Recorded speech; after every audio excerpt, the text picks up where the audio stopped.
Okay, we're going to go live. Here we go. And we'll see how this works. We're live.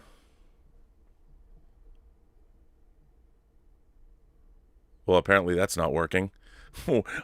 Well, ladies and gentlemen, boys and girls, I don't know where our opening credits went, which is too bad because Diesel Time did a very cool piece of music. I'll play it later. I'll find it later.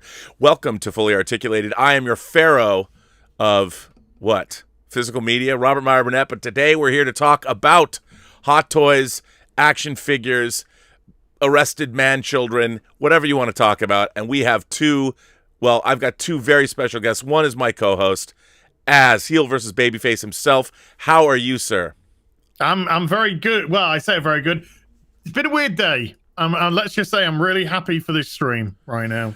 Well, I think, I love the fact that this stream is unapologetically what it is. And it's one of the most fun streams you're ever going to have. Most fun time you'll ever have on YouTube. Yeah, this is probably the most fun I'm ever going to have with two men.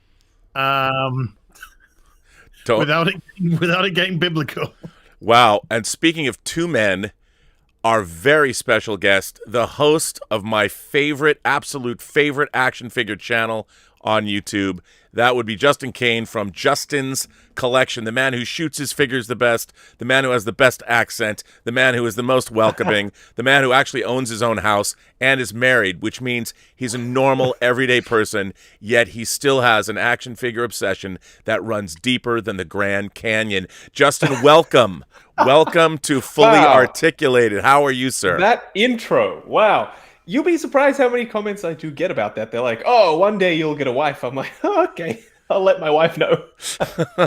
I mean, you have a real job. You have a wife. You live in Melbourne, which makes you cool like times 3.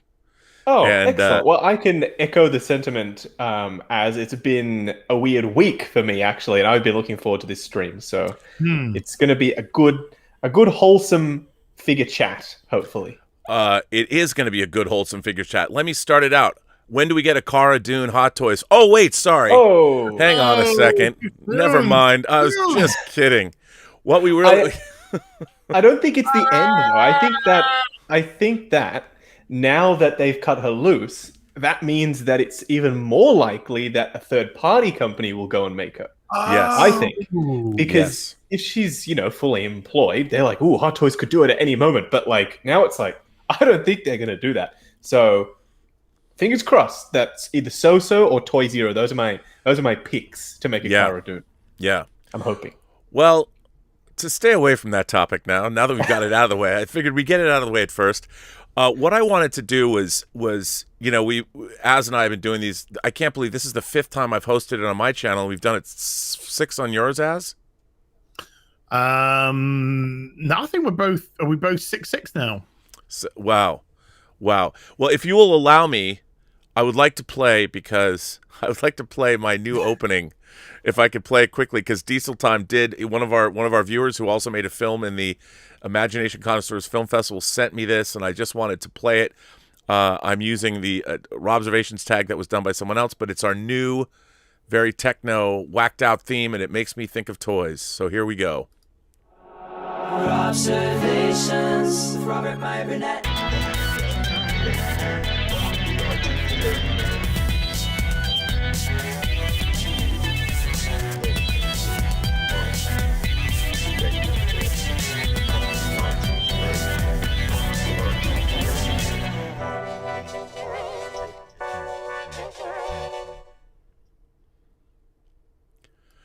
So thanks to Carter.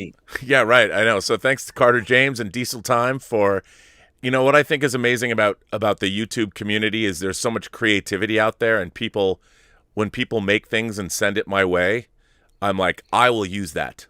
I will play that. And I think part of the reason that I love action figures is because it represents the creativity of so many other people, whether it was costume designers, actors, directors, writers. They sort of encapsulate a great figure encapsulates the entire experience. It sort of mythologizes whatever it is that you love. I gave my girlfriend Elizabeth a Hot Toys Mandalorian figure yesterday as an early Valentine's present, and she's been putting figures on her desk, and it was her very first hot toy. Oh, excellent! Yes, that's one hell of a gift. Yes. Yeah. So I figured, this show, this is we're gonna show 5 figures or talk about figures that we like, favorites, and maybe explain what it is about them, why you like them. I picked a lot of offbeat, strange figures that I don't usually, a lot that I wanted to display and I haven't, so I'm gonna open them up on this show, and some of them haven't been displayed in years. So those are what I chose to do. So I don't know what you guys want to do. Yeah, I mean, I went with ones which aren't necessarily the best, if you understand what I mean. Yeah. But there's just something about them that I really gravitate towards for one reason or another. And yeah, there's a couple of, well, come on, they've just got to be here sort of figures. But yeah, there's a couple of them which I think would be unexpected. That's what we like to hear. I like unexpected. Unexpected is good. I mean, I've got some older stuff here, but nothing.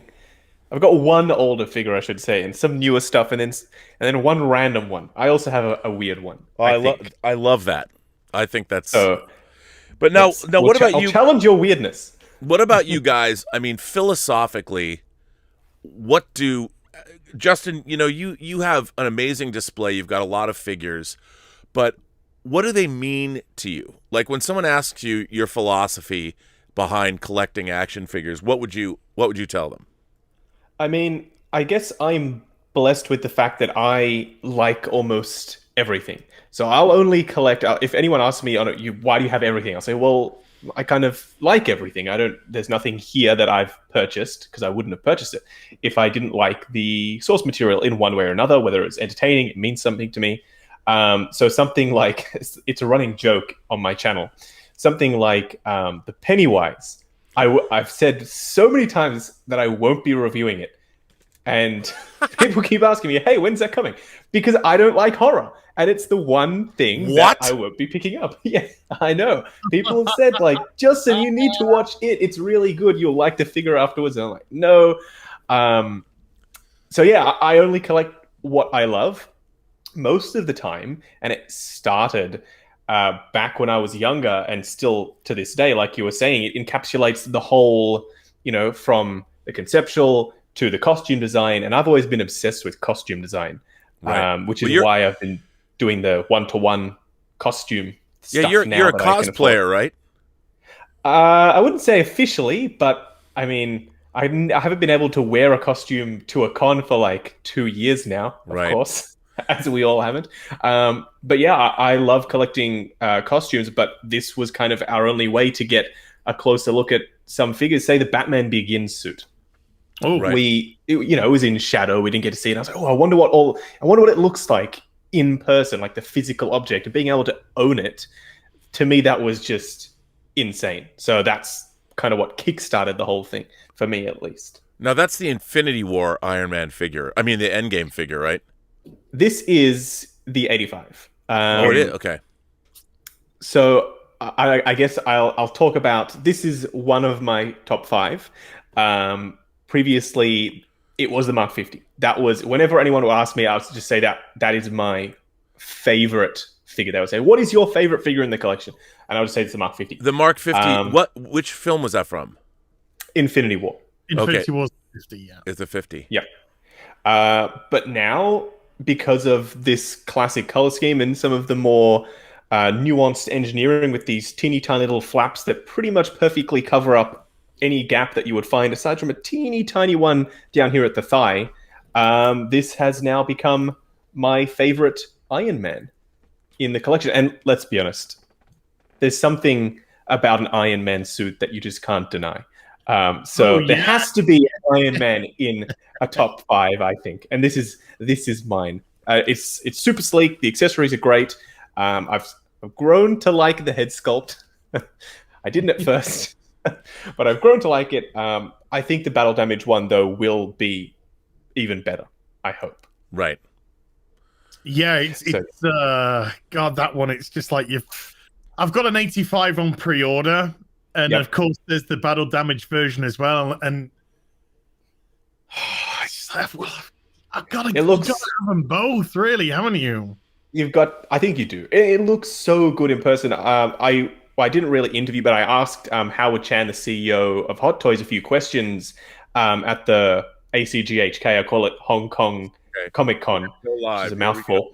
And he said that was his favorite figure on display as well, just because, I mean, when you see it, you'll know. It's I think when so well done. The Battle Damaged 85 comes out, I know it's going to be predictable. I know virtually everyone's going to do it, but I just got to put him on his knees with the of course. That's the only way that you can display that figure. Of course. And therefore, the 85 is the one that you can do the other stuff with. With the big starfish thing. Yeah, it's iconic. It's an iconic movie moment. It's ending an unbelievable 10-year run of what should have been an absolute disaster with so many moving parts, and it just came together so brilliantly. So you just got to have that I am Iron Man. Boosh. Yeah, it's gonna be beautiful. It was very tempting, because this is the last Iron Man, obviously. It was very tempting to also put Cap here. Yeah. But it doesn't really do anything better than... I mean, it's better, obviously, than the other Caps, but it's not, I don't think, better than some of the other figures here. So that's one of my top 5. I'll now retire him somewhere. Goodbye, sir. so as I would ask you, we've talked about philosophy before, but since Justin's here, you have an eclectic mix of things. You like your Marvel characters, you like Batman, but then we're still waiting. I don't believe you have it, but Mark from Battle of the Planets, you keep saying that you're going to bring his statue out, but still, I mean, that harks back to your childhood. But you have a wide array of interests in terms of figures. What attracts you to a figure? To me, I mean, I'm comparative to you two guys, I'm a rookie to the 1/6 game. When I got my first ever 1 in 6, which was the Jill Valentine from Resident Evil 5. Right. It was years since until I was able to get another one. I literally bought that in 2011, 2012. And then I never purchased another Hot Toy until until the Armored Batman from from BVS. And even then, it was last year, really, until I started to be able to get some 1 in 6s. Not all Hot Toys, some Sideshow, some other. And the way that it started off was... the figure had to mean something to me. There had to be a link. I'm a big Batman fan. Obviously, Batman's an easy thing. Superman, it's an easy thing. But there were some others that I got early doors simply because of how much I enjoyed either the film that the character was in, or the TV series, or the way that the company had actually put together the figure, which just made it feel, just special. Like I picked up the John Wick, because I just love John Wick. That's a good figure, though. That's a good figure. Yeah, it is a good figure. It's got a great sculpt on it, and the suit's really sharp, and it's very poseable, and it's just a great. It's not in the top 5, but that's no shade. The Picard, which isn't in the top 5, because I just have a love for TNG and the series TNG, not the films. Pretty much everything after All Good Things is gobbledygook, in my opinion. So that really meant a lot to me. And so my first choice means a lot, because this is 15 years in the making. This one here, and I have shown it off before, but my first one is actually going to be Dean from Supernatural. and that's because since 2005, I've been watching the Supernatural TV series because that's when it started. Yeah. And the show was great. The first 5 seasons were planned, and they were legitimately planned. It wasn't just, oh, we've got a 5-season arc, we're making up as we go along. Leading up to the apocalypse. Yeah, no, he legitimately, Eric Kripke legitimately had a 5-year plan with the series. You can tell because when series 6 comes along, it drops off a cliff. But it's still such a charming show because Sam and Dean, the brothers, just work so well together. The chemistry of the actors, Jensen Ackles, Jared Padalecki, is so strong that they were carrying all kinds of poor material over the years, and it basically degenerated into just a fun show, just a fun show, and the show was fun because of these 2 boys and their relationship as brothers. And so to be able to have picked up a Dean, which by the way has a really good head sculpt, because I think is it QMX? Yeah, I think it is. The QMX. Yeah, QMX. Yeah, this is a QMX one, and the jeans are fantastic. The bag, which he carries all of his hunter weapons in, his titular 9mm as well, and his hunter gear, his plaid shirt. You got to get your plaid shirt and your jacket in there. It just brings back great memories, and I look at this every time I look at this figure. It just puts a big smile on my face because it's 15 years of history, and when it finished last year, it was the end of an era, and I'll always look at this with great joy. So it's something I will look at. It'll never disappoint. It'll always put a smile on my face, and ultimately, isn't that what we want when we look at these beautiful things? Absolutely, 100%. I agree. I guess now.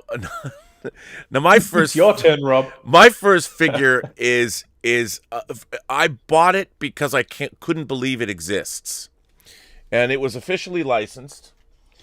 And this is a Metacom figure. It is a Metacom real action figure, and it is from Ridley Scott's 1989 film Black Rain. Wow. And it is the character of Koji Sato, played by the late Yusaku Matsuda. Oh, my Lord. And here it is. And I'm like, why?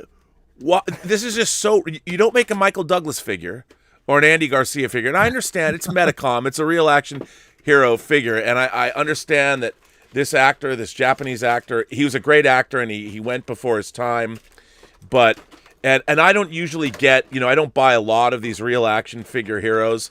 But when I saw this figure, which is right here, here I'll let me go here and get a little close up on him. I had to have him because he is, he's got the cool leather jacket. Now he's still a Metacom. This is an old figure, but it's actually a pretty great likeness of the actor, and it even comes with in the film, because he's Yakuza, he has to cut his finger off. So I haven't taken this out, but he comes with the little knife and the board where he cuts his finger off. And I'm like, and he also has 2 different pairs of sunglasses. And I think this, as a matter of fact, you know what? I don't even know why this figure is still in this box. This figure I should always have him. He comes with these badass sunglasses that he wore in the film, and the clothing, the tailoring of the actual clothes, like this pleather jacket, it's really cool. And again, yeah, and it has survived all this time. But the fact that Metacom made this figure from Black Rain, if someone said, what licensed property would you like to see an action figure from? The first thing that tumbles out of my mind is not going to be Black Rain. It would not be my first choice. But there he is. And I think my theme for this show is figures that are, this is probably the least known figure that I own. People look at this and go, what is that? Although one day someone's going to come into my house and go, oh my God, that's Koji Sato from Black Rain. So there he is. And I figured I would share this with you. And, I actually, I don't know anyone else that has this figure. I've never seen it anywhere else, like at a convention or something. I guess those that have it, they have it. And that's my first figure to show. And again, it's a Metacom real action hero figure. It's probably at this point, I don't know, is it 10 years old, 15 years old maybe? You'll find that companies, like I'm pretty sure Metacom's from Japan, right? Yes, it's a Japanese company, which is why they made him, as being exactly. a Japanese. So you'll find companies like Enterbay. Do you guys remember Enterbay? Oh, dude. The really awesome quarter scale stuff, 6 scale stuff, but they vanished, right? Not in Hong Kong, though. In Hong Kong, they're focusing on making basketball figures. Celebrities from basketball figures and celebrities based on films in Hong Kong. So I went to their flagship store about 2 or 3 years ago, and they still had brand new stuff on display. And I was being shown around by Budget Stark. Oh. And he said, so this is such and such from a Hong Kong movie. It's brand new. It just came out. They're still alive. Like, they're still making figures. But the interesting thing was they're known as one of the most expensive figure companies in Hong Kong. And Hot Toys is known as one of the least expensive figure companies in Hong Kong. And I was like, really? So in the Western market, it's like completely flipped because obviously various reasons. Mm-hmm. But I was just like, wow, really? And he's like, yeah, a Hot Toys figure in Hong Kong, anywhere from, I don't know what this would be in USD, I guess 150 to 200. And Enterbay is like 250 to 400 because, they're very niche licenses and whatnot. So I thought that was quite curious. One of the figures they make that I really want, I have their quarter scale Terminator figures. And I also have their Kamen Rider figure. They did a Kamen Rider figure, which is one of the first Super Sentai figures. He looks like a green grasshopper, and I love that figure. It's a quarter scale figure. And a figure that they made that I would love to get is Samanosuke from the Capcom video game Onimusha. They made a really beautiful Onimusha figure that I would love to get my hands on, but it's hard to find. Those old Enterbay figures are tough to get. Pricey and hard to find. Yeah. Sometimes the bodies don't hold up on the big boys, the quarter scales as well. Yeah. Although mine are doing okay. I've got the Battle Damage T800 and then the T1000. Excellent. It's the that clean T800, that one always has the broken arms, and of course, the one that I purchased, which was supposedly in mint condition. Move the arm once. The arm just goes straight off, out of the jacket sleeve. Oh. Anyway, such is the life of a figure collector, I suppose. You win some, you lose some. So Justin, you're up now. Hey. Well, I guess we will talk about a recent acquisition, but still it's an older figure. I've wanted it for a while, and only recently I had this weird rule that was if I had something in quarter scale, I didn't necessarily also need it in 1/6 scale. Right. Okay. Stupid rule. Yeah. Very stupid. I'll admit. Whenever I've tried to make rules for myself with this collector, it doesn't work out. But anyway, a subscriber of mine gifted me the Batman DX12 because he said it's a crime that you don't have any of the Nolanverse figures. It's an absolute crime. So I first of all, I thanked him because it's an amazing gift. But then obviously that had to now spiral on to picking up more Nolanverse figures. Yeah, you needed do you have Catwoman yet? Come on. I have Catwoman, Bane. Two-Face. I just recently, that same subscriber also gifted me the Tumblr, which is downstairs. Oh, wow. Yeah. Have you opened it yet? I haven't opened it. I tried, and then I was like, I should probably do this on camera, and then I left it. But I will. But one that I'm sure a lot of people will and he has recognize. a chair. He's got a chair. Oh, yes. He's got a chair. The DX DX11. Hang on a second. Beauty. Let me go full frame on that for you. Look at that. It's a lot of people told me this was the best Heath Ledger likeness in 1/6 scale. I will agree with that until I open. People were saying that it was a DX11 or the DX01. So for those of you who are uninitiated in the Hot Toys world, there's two lines. There's just the regular line. It's called Movie Masterpiece. And then there's the deluxe line that comes with a bunch of extra stuff. It's called the DX line. This was the second version of Joker in the DX line. A lot of people were saying the first DX Joker was the best. So I also picked up the DX01. I haven't reviewed it yet, but I will be I'm quite curious to find out which one is superior, let's just say. But I really like this figure. There is, however, I'm not sure if I can reach it, a peculiar third-party company who have also made their version of a DX11. It's basically a DX11 clone. But they included something that Hot Toys didn't. I think you guys will find this quite interesting. But it's pretty much for this pose that I have him in. They included some, not seamless arms, but seamless forearms. So there's no wrist joint, and his hands are in a clapping motion, but there's no wrist joint. So I can have my pose here, but not have any. I'll show them to you. Hold on a moment. I haven't actually reviewed this yet, but I need to get the DX11 out of the way. So here is the third-party version, and there are those arms. So there are no joints whatsoever. Quite that's curious. Could you show that again? Because I want to get... Absolutely. Wow. And the detail on those hands, absolutely insane. Yeah, that's a third-party figure. Unfortunately. The head sculpt, unfortunately, yeah. Luckily, the DX11 comes with two head sculpts. So this one, I think, is not long for this world, let's just say. But yes, I do need to review that, and I do need to review the DX01 and compare it to the official king so far of Joker figures. DX11. Yes, I love that figure. That is my second pick. But that is a fine pick indeed. He may sit here in his chair. As I know. Why do I have to go? oh, well, I could go if you want me to go. No, I'll take it one for the team, so you'll look better.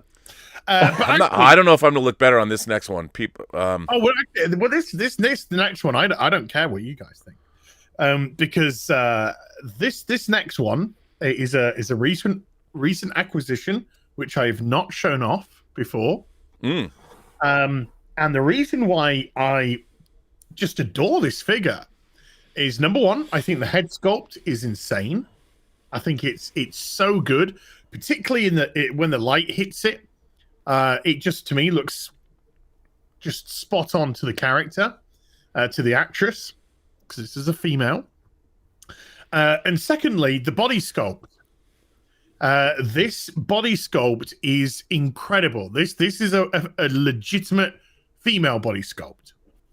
So how we can, and there's nothing wrong with taking liberties with shape and size, but this isn't. This is making the character look exactly like the character, and I think it just works so well to the actual betterment of the figure itself, that it just makes the whole piece. And I've just got it in a very simple pose, which I really like. And this is actually Endgame Scarlett Johansson. Yeah, the best Black Widow to date. And this is great. This I'm really looking forward to the I'm gonna go full frame on you there, as suit one. But this is just the head sculpt. I'm so glad we've actually got sculpted hair with this instead of the loose hair, because there have been some horror, and even the Infinity War hair.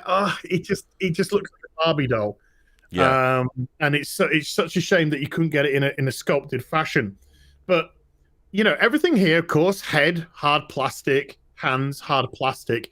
But if you go on to the nape, this now goes into soft. This goes into soft skin, which gives the context of texture on the figure, which is really great. And from profile, just the actual physical nature of the profile is just beautiful. Just really making not just a feminine figure, but a striking figure as well. And the way that the hips have been done, going through to the thighs, it's just beautiful, just beautifully crafted. And as I just wanted to get this for the Infinity War Endgame collection because I want to get them all. I want to get them all. But when I took this out of the box, I was just mesmerized. I was just mesmerized by how good it was. And I just get it forward. It's probably a bit too light for the head sculpt to do it the justice it deserves. But when you've got the light coming down on the figure, the likeness to Scarlett Johansson is that's insane. really good. Absolutely insane. Yeah.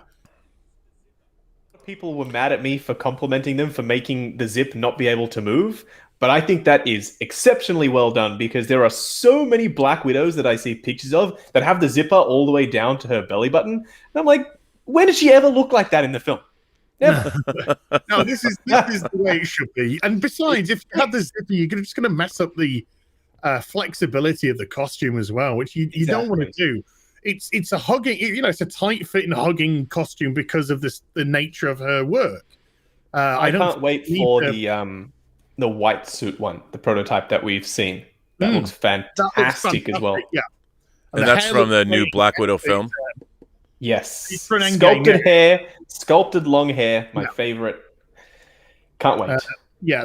That's looking really good. And the guns are great because I'm going to get it right. The magazine comes out of the Glocks. I'm sure it's 2 Glocks. Yeah. Yeah. Now the Glocks, the sticks at the back, which fit in. There's a separate, of course, staff. And then you got a separate breakable staff. So it's got some nice little accessories with it. But I just think, looking at the figure, I don't know how they could have made it any better. I really don't know how they could have made it any better. I do. How could they make the ankles? The ankles. Yeah. I get you there. Solid ankles, Hot Toys. Why do you do that? Don't do that. The Civil War Scarlet Witch. On that, though, they can do it. There's such a great profile of the figure. I know what you mean. Trust me, I know what you mean. I wish I had the Civil War Scarlet Witch with me because she has almost identical boot design. And to this day, I didn't know it was a split cut until I just put her in the review for Vision. And I was trying to get her to stand. I was like, bloody thing won't stand, stupid boots. And then the feet moved, and I was like, oh wow. And then I look closer, it's like they did it. So I think they could have done it. But anyway, it's still it's pretty much the perfect Black Widow. I think you are 100% right. See, I don't. I think I've got 4 different Black Widows, but there's more to get. My favorite up till now, I still like the Winter Soldier Black Widow. Yeah, I like that one too. That's that one, and I haven't. I like the Age of Ultron figure, but it was a little too sci-fi. No. Yeah, not good. The hair. Have you seen the hair on mine? It's like yeah. And I've been holding off. I did not order. I'll have to pick up that Scarlett Johansson figure because that is a great figure. That is a great figure. You need it. Yeah, the moment I took it out of the box, it was just like, God damn, it's just one of those, like, I just didn't expect it to be that good. So yeah, it was a very happy purchase. Okay. I've got a wooden box. It is a wooden box. Oh wow. Oh, we're in another league then. Yeah. This is a wooden box. Now I obviously I'm a filmmaker and I love Hollywood. This is a Charlie Chaplin. Oh my Lord. Figure. And it's got the metal is on the box. And I have to tell you, here's the toy. Maybe you know this. I don't know this company that well. Here, I'll go. So this is Robert Downey Jr. Yeah, I know them. They here it is. Hang on a second. Say that again. Say that again. They mostly do outfit sets? Yes, they mostly do outfit sets. One of their most popular ones back in the day was the Obadiah Stane outfit set. So if you get the Ironmonger, which comes with the Jeff Bridges head sculpt, you could use their outfit set to create yourself an Obadiah Stane. I didn't know they made figures, though. That's so you open it up, and it's got this cool Chaplin thing. And it's funny, Robert Downey Jr. did play Chaplin, but this is not from the movie. This is an actual Charlie Chaplin figure, the Little Tramp. And let me get him out of the box here. I should have probably taken him out first. But here's the figure, and here, let me get. That's pretty good, actually. Yeah, I'll get close. I'll get close on it. So it's him, and the clothing is actually really, really nice. Again, for what it is, and he comes with a cane, and one of the things that, of course, everyone's gonna laugh about this because I always talk about on the show how much I'm obsessed with action figures that come with chairs. So he comes with a chair, and the way I used to have him posed, he was sitting in the chair, kind of something to the effect of this, and he kind of had his cane. Let's see, he kind of had his cane out in front of him, and I had him displayed kind of like this in the chair. And so I just, again, I love figures of old Hollywood. I know not Enterbay, but Blitzway is doing a Marilyn Monroe figure. So, wow. And I just, this was one of these rando figures that somebody made. I'm like, and it comes in this really elaborate box. I'm like, who's going to buy this? Like, who even knows who Charlie Chaplin's Little Tramp is anymore? Certainly not. I can only imagine, like Justin, I could see somebody doing a review going, I couldn't wait to get that Chaplin figure. My God, the articulation and the tailoring and the costume is exactly what I've been looking for, because my whole life I've wanted this figure, and here it is. But there's pretty much whatever you're into, one way or another, whether it's custom or third party or officially licensed, there's something has pretty much been made for most things. People always ask me, what is the one thing that you want in 1/6 scale that's never been made? And up until recently, I always said Power Rangers. But even that now, we have an unlicensed version and a licensed version. So I can't even really say. My new one is the Teenage Mutant Ninja Turtles, the classic movie ones. But obviously we have them in quarter scale from NECA. So in one way or another, everything, or mostly everything, as weird and obscure as it is probably been made. This comes with a really nice stand. I mean, this whole thing is done really well. Yeah. And he does come with multiple hands.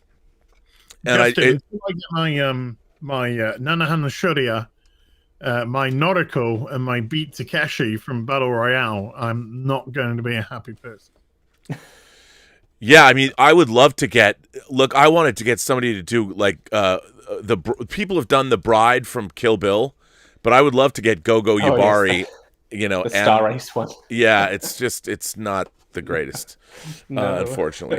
But Chixa from Battle Royale. Yes, and it would be great. I mean, I would love to get those things. So Toys was asking recently, speaking of Uma Thurman, if people would be interested in a Poison Ivy from Batman and Robin. As weird as that movie is, I said absolutely I would buy that. Yeah, well, particularly now that the Batman and Robin's coming out from Batman Forever. Yes. I just forced my wife to watch Batman Forever with me. At the end, she just looked at me and she was like, that was one of the weirdest, wackiest movies that I think I've ever seen. And I was like, you're welcome. Yeah.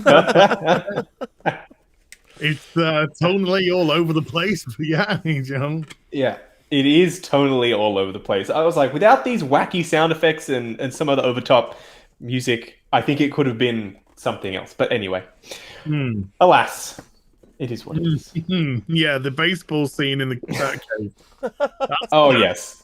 That springs to mind. And the plucking of the nose hair. Yeah.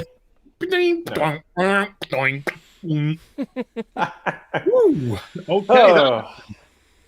Interesting, to say the least. Justin. Yes. Yes, sir. Yes. This is another recent one. For those who are familiar with my channel, it actually won the top 5 for 2020, but not in the way that I am presenting it to you now. This is actually the first time anyone has seen it in this format, because I did a mod, and I don't often do mods. In fact, I never really do mods, unless I have a second. So when this guy came out, the Beskar Mando, it is, of course. Yeah. I picked up a second one. I picked up the standard and the deluxe because I wanted both versions of Grogu. Yes. So I wanted the hover pram and I wanted the normal one.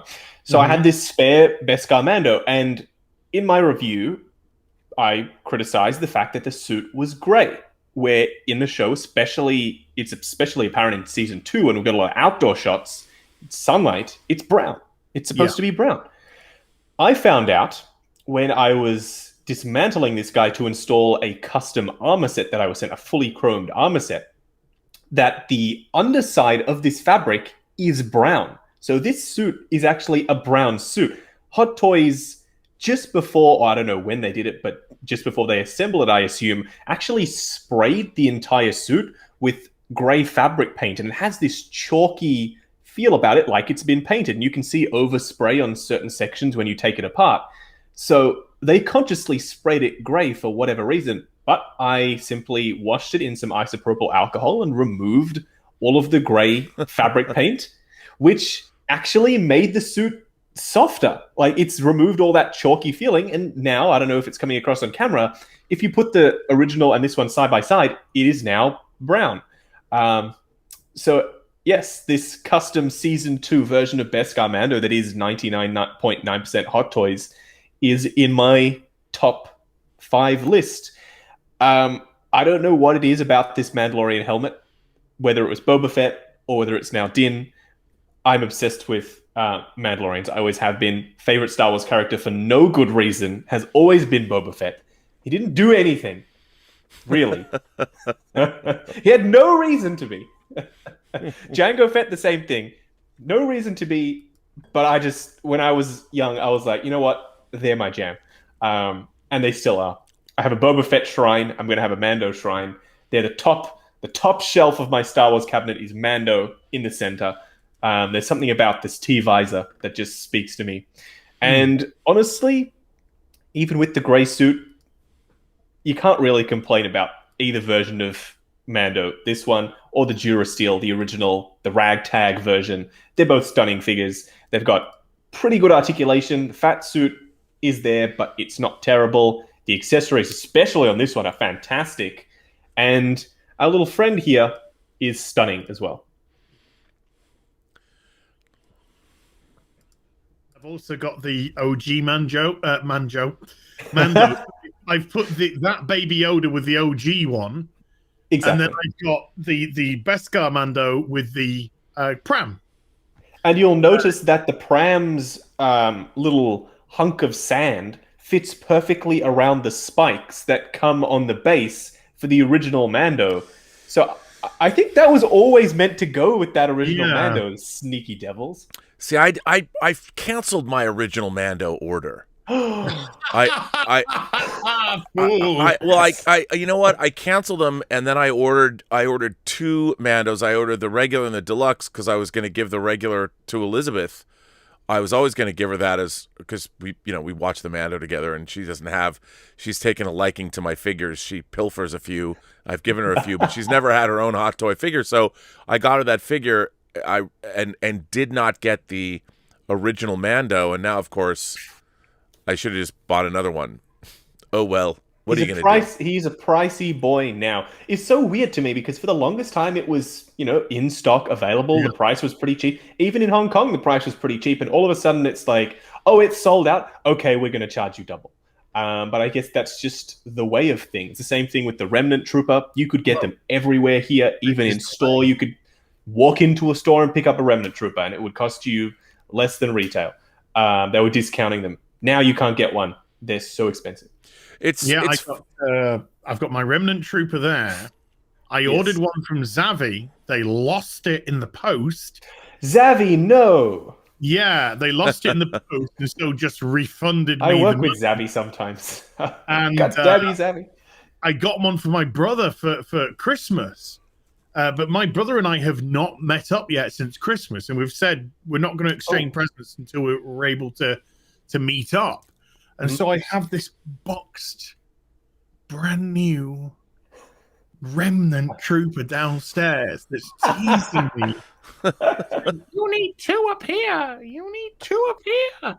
You need at least 2 of every trooper. That's my new philosophy.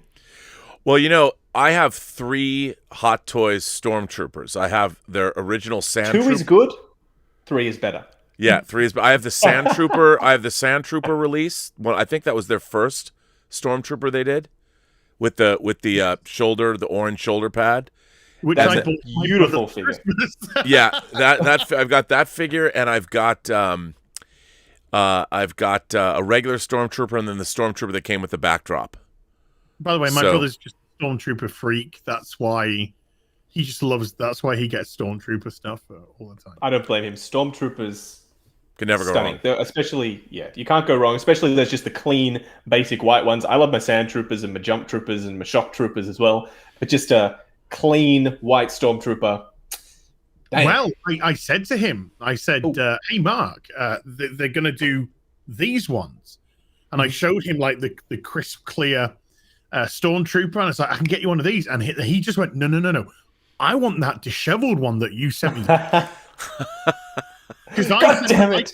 I got my Remnant Trooper and I sent him a picture of it. And he was just like, why'd you get that?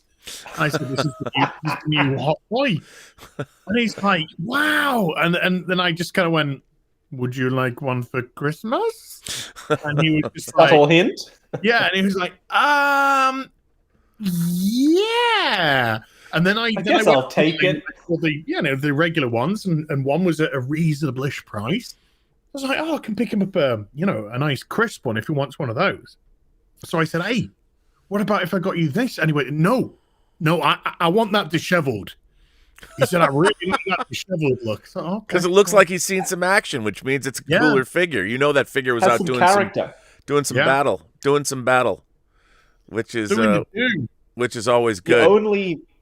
The only Stormtrooper that I still wish that Hot Toys made, and by all means I could very easily customize this, is the White Pauldron Sand Trooper from A New Hope that picks up the little gasket and is like, look, sir, droids.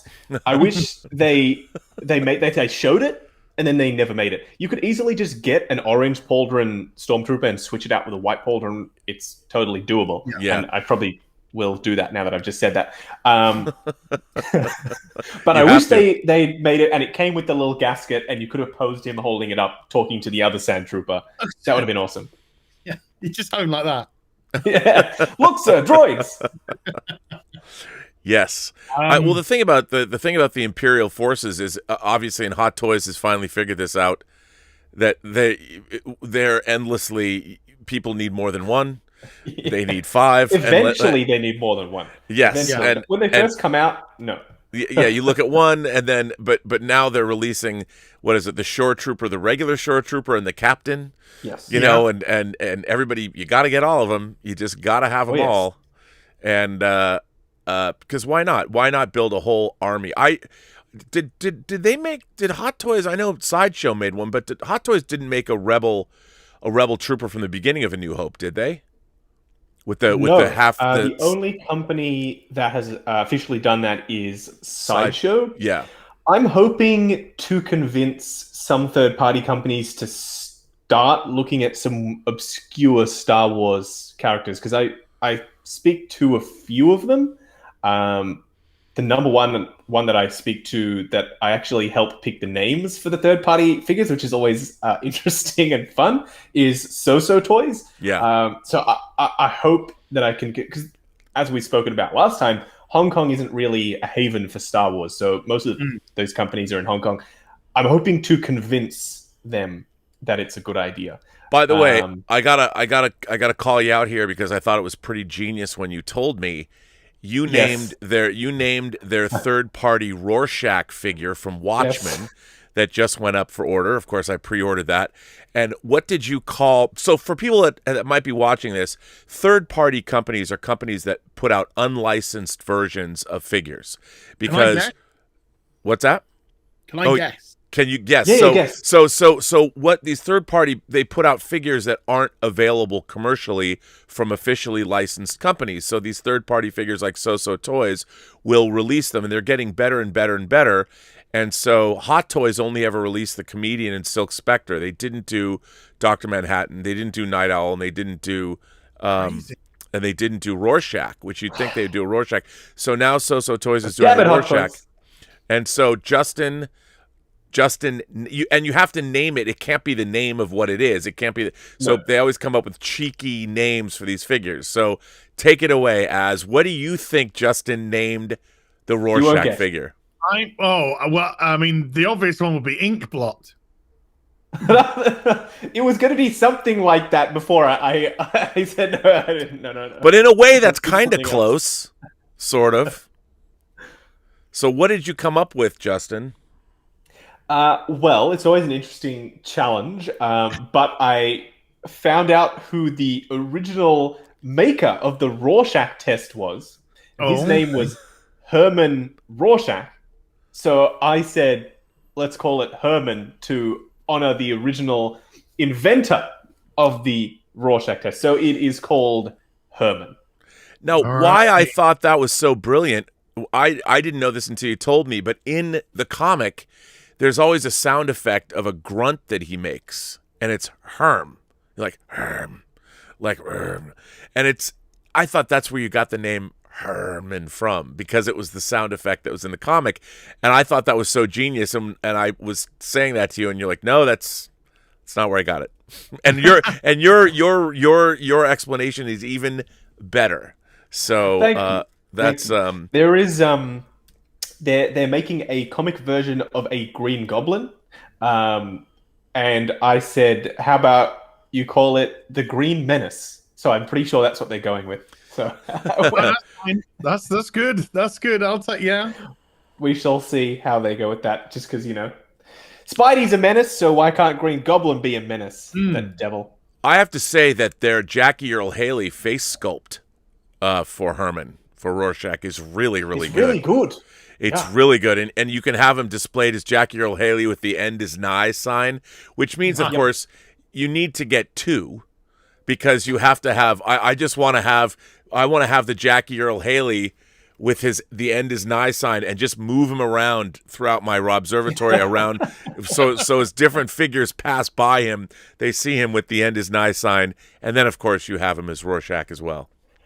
I think initially when I spoke to him, the thing with So is I'm pretty sure it's just one guy, and he actually paints the prototypes himself by hand. He wants to go really deep with the Watchmen line. And part of me was like, yeah, absolutely, do it. But then I was like, you don't want to bankrupt yourself, so maybe just do Rorschach first. Yeah. And then see. Because a lot of companies fall into that trap, right? A lot of third-party companies that aren't around anymore because they went so deep into doing some weird, obscure line and making every single character, and then it didn't quite work out. Anyway, he wants to do Dr. Manhattan next. Let me throw up... I'll throw you a curveball. Oh. If he does Night Owl, is it Night Owl? Yes. Yeah. Yes. If he does Night Owl, then think of the customization options to turn it into Owlman. Ooh. Or he could just do Owlman. 3. Yeah. Oh yeah. Hang on. Let me throw up. You won't be able to talk over this graphic the way I have it set up, but I'm throwing up Herman now. I'm throwing up. Here is the Jackie Earle Haley figure. This is a third-party figure of Jackie Earle Haley and Justin's name of Herman, and this is from So Toys, and this is the head sculpt, and this is what he looks like as the Watchmen figure. And as you can see, it's a pretty great head sculpt, and it's really neat, and he comes with that sign. So isn't that neat? Yeah. I know. Sorry, you can't hear me, but that's no, I can hear you now. You're back on the screen. Wow, brilliant. Yeah. It's really good. They're getting so good that I think they can challenge some first-party stuff. They're Matt Murdock Daredevil in the black suit that I just recently reviewed. Damn, that was so good. I can't wait to get their Arrow. I can't wait to get their... What else is coming up next? Robin. Titans Robin. Robin and Nightwing. Oh, I'm so excited for them. And when he was designing it, I said, well, make sure you don't do a rubber suit. You want fabric in the joints. And that's exactly what he did. Because Nightwing's suit could have been completely restrictive, like, some other figures. He's just off camera. Batman Begins Batman. I can't reach him. But he can't move at all. So, synthetic material, just, spandex or whatever it is, in the joints. You'll be able to pose him. No worries about creasing. No worries about damage. The best design, in my opinion. I mean, it's frustrating that, look, like everyone, I don't want to buy bootleg merchandise. But as a movie fan, these big companies like a Hot Toys, when they're manufacturing a figure, they expect to move a certain amount of units. Yes. And that's what makes it viable from a financial standpoint. But unfortunately, a lot of these third-party figures, people are like, you would never, like, even if you went to Warner Brothers and say, like, we want to make this obscure figure, even the licensing department's going to be like, well, why? Why do you want to do that? So often we want to get these figures, but then people, who's going to buy them? Well, fanatical figure collectors will, but there's only a certain amount of us that are going to go that deep. So, like, I really want a Jackie Earl Haley The End Is Nigh figure, and I don't know if there's a reason why Hot Toys only made 2. They only made the Comedian and Silk Spectre, and you'd think they would have made the other, at least round out the 5 Watchmen, make Ozymandias. I really want to get an Ozymandias. I mean, I want a Matthew Good figure. He's going to come with his cock out or not? Is Doctor? How deep are they going to go with this Dr. Manhattan? You got to make that unit. You put him in the. Yeah, he's got to have the because that might be the first anatomically correct figure I would actually buy. Yeah. Or maybe you could have different torso pieces. You could have him. You could display him in full view. You can go the full Manhattan, or you have the black trunks that he wears as well when he goes out into public. And you could even choose to have different sizes of the full Manhattan if you wanted, depending. I'm just saying, because if you want to be movie authentic, I'll ask for you as I'll find out for you. By the way, I saw on last week's stream, as you got the Thor, right? The Infinity War Thor. Yes. And you were talking about the eyes. I messaged you on Instagram, but I don't think it went through, or you didn't accept me because I'm a random Instagrammer. I with Instagram, so you need to get yourself one of these. This is a UV flashlight. That is how you light up the eyes. You hit it with some. I was tempted to bring my Thor. I might actually go and get it in a second and hit it with the UV because they glow quite nicely. Shall I go get it? Yeah, why not? If you could, that'd be awesome. Okay. It's your turn anyway, I thought I got ripped off. Because you're up. I am up. Okay, well, Justin's doing that. So I'm going up. This is a little bit bog standard, I'm afraid, but I just love the design. I'm a huge fan of the character. I'm a huge fan of the video game. And this is the alternate suit. So I had to go with the Prestige Batman. Yeah, that is a badass figure. Because this is a monster. This is the design, the detail on this is, again, it's insanity. Absolutely insanity. Yeah, from the weave to the plastic to the fabrics to the knee pads, the boots, the cape, and if you can, this is it has got wires in it, so you can do various things with the cape. I just haven't. The head sculpt, the beautiful gold bat logo on the front, and the neck, the helmet, everything about this is just designer. The torso, the way it's put together, segmented together in armor. This is quality. This is absolute quality. And I just loves it. I absolutely adore the colors. I adore the way it pops. It makes Batman look like an absolute badass. And you can't get it anymore. Oh, shit. Ooh. So you can't... hang on 1 second, Justin. Go ahead. Yes. So yes, I have a story about that particular figure. When we were in Japan for our honeymoon last year, we went just before COVID was a thing. You just went to buy toys. Come on. Of course. Who else? Why else would you go to Japan? There's an entire small town just for toys. But anyway, we went. We luckily, and I didn't plan this. Sure. I mean, I didn't intentionally plan this, but there was a Hot Toys flagship store exhibit for DC figures that just happened to coincide with the time that we were in Japan. Oh, it just happened to coincide, huh? Mm-hmm. That's what you told your Such wife. a coincidence. I didn't know whatsoever. So they had that Prestige Batman at that event. That was the first time that you could pick it up before anyone else. And I was freaking out because I was like, oh my God, they're going to run out. I'm not going to be able to get them. My supplier was texting me and he was saying they're only going to have 50. And we went to the store the day before it opened and I took a peek over the curtain and I saw they had a few on the wall, but I was like, oh, they're going to run out. There's going to be so many people here. There's no way I'm going to be able to get this thing. We turned up 2 hours before the thing opened, much to my wife's, she didn't want to be there. It was relatively cold. We got there. There was 5 people. So we went in. I picked up one off the shelf, went to the checkout, paid for it, and then proceeded to film all the stuff that was on display. It was a complete non-issue. But the story is that, I thought it was going to be a big thing. And it was just super easy. And that's fine. And I will remember it as being the only Hot Toys figure that I've ever picked up from an official Hot Toys store in person. And it was at that DC exhibit. And your wife is going to pull that story out every time she's pissed at you. Do you remember the time on our honeymoon that we waited 2 hours in line to get that figure? I actually did get in trouble towards the later end of the trip because I was told that we were going to too many toy stores, so I had to cut back on the toy stores. Justin, I shit ye not, sir. Yes. The message has just come through. Oh.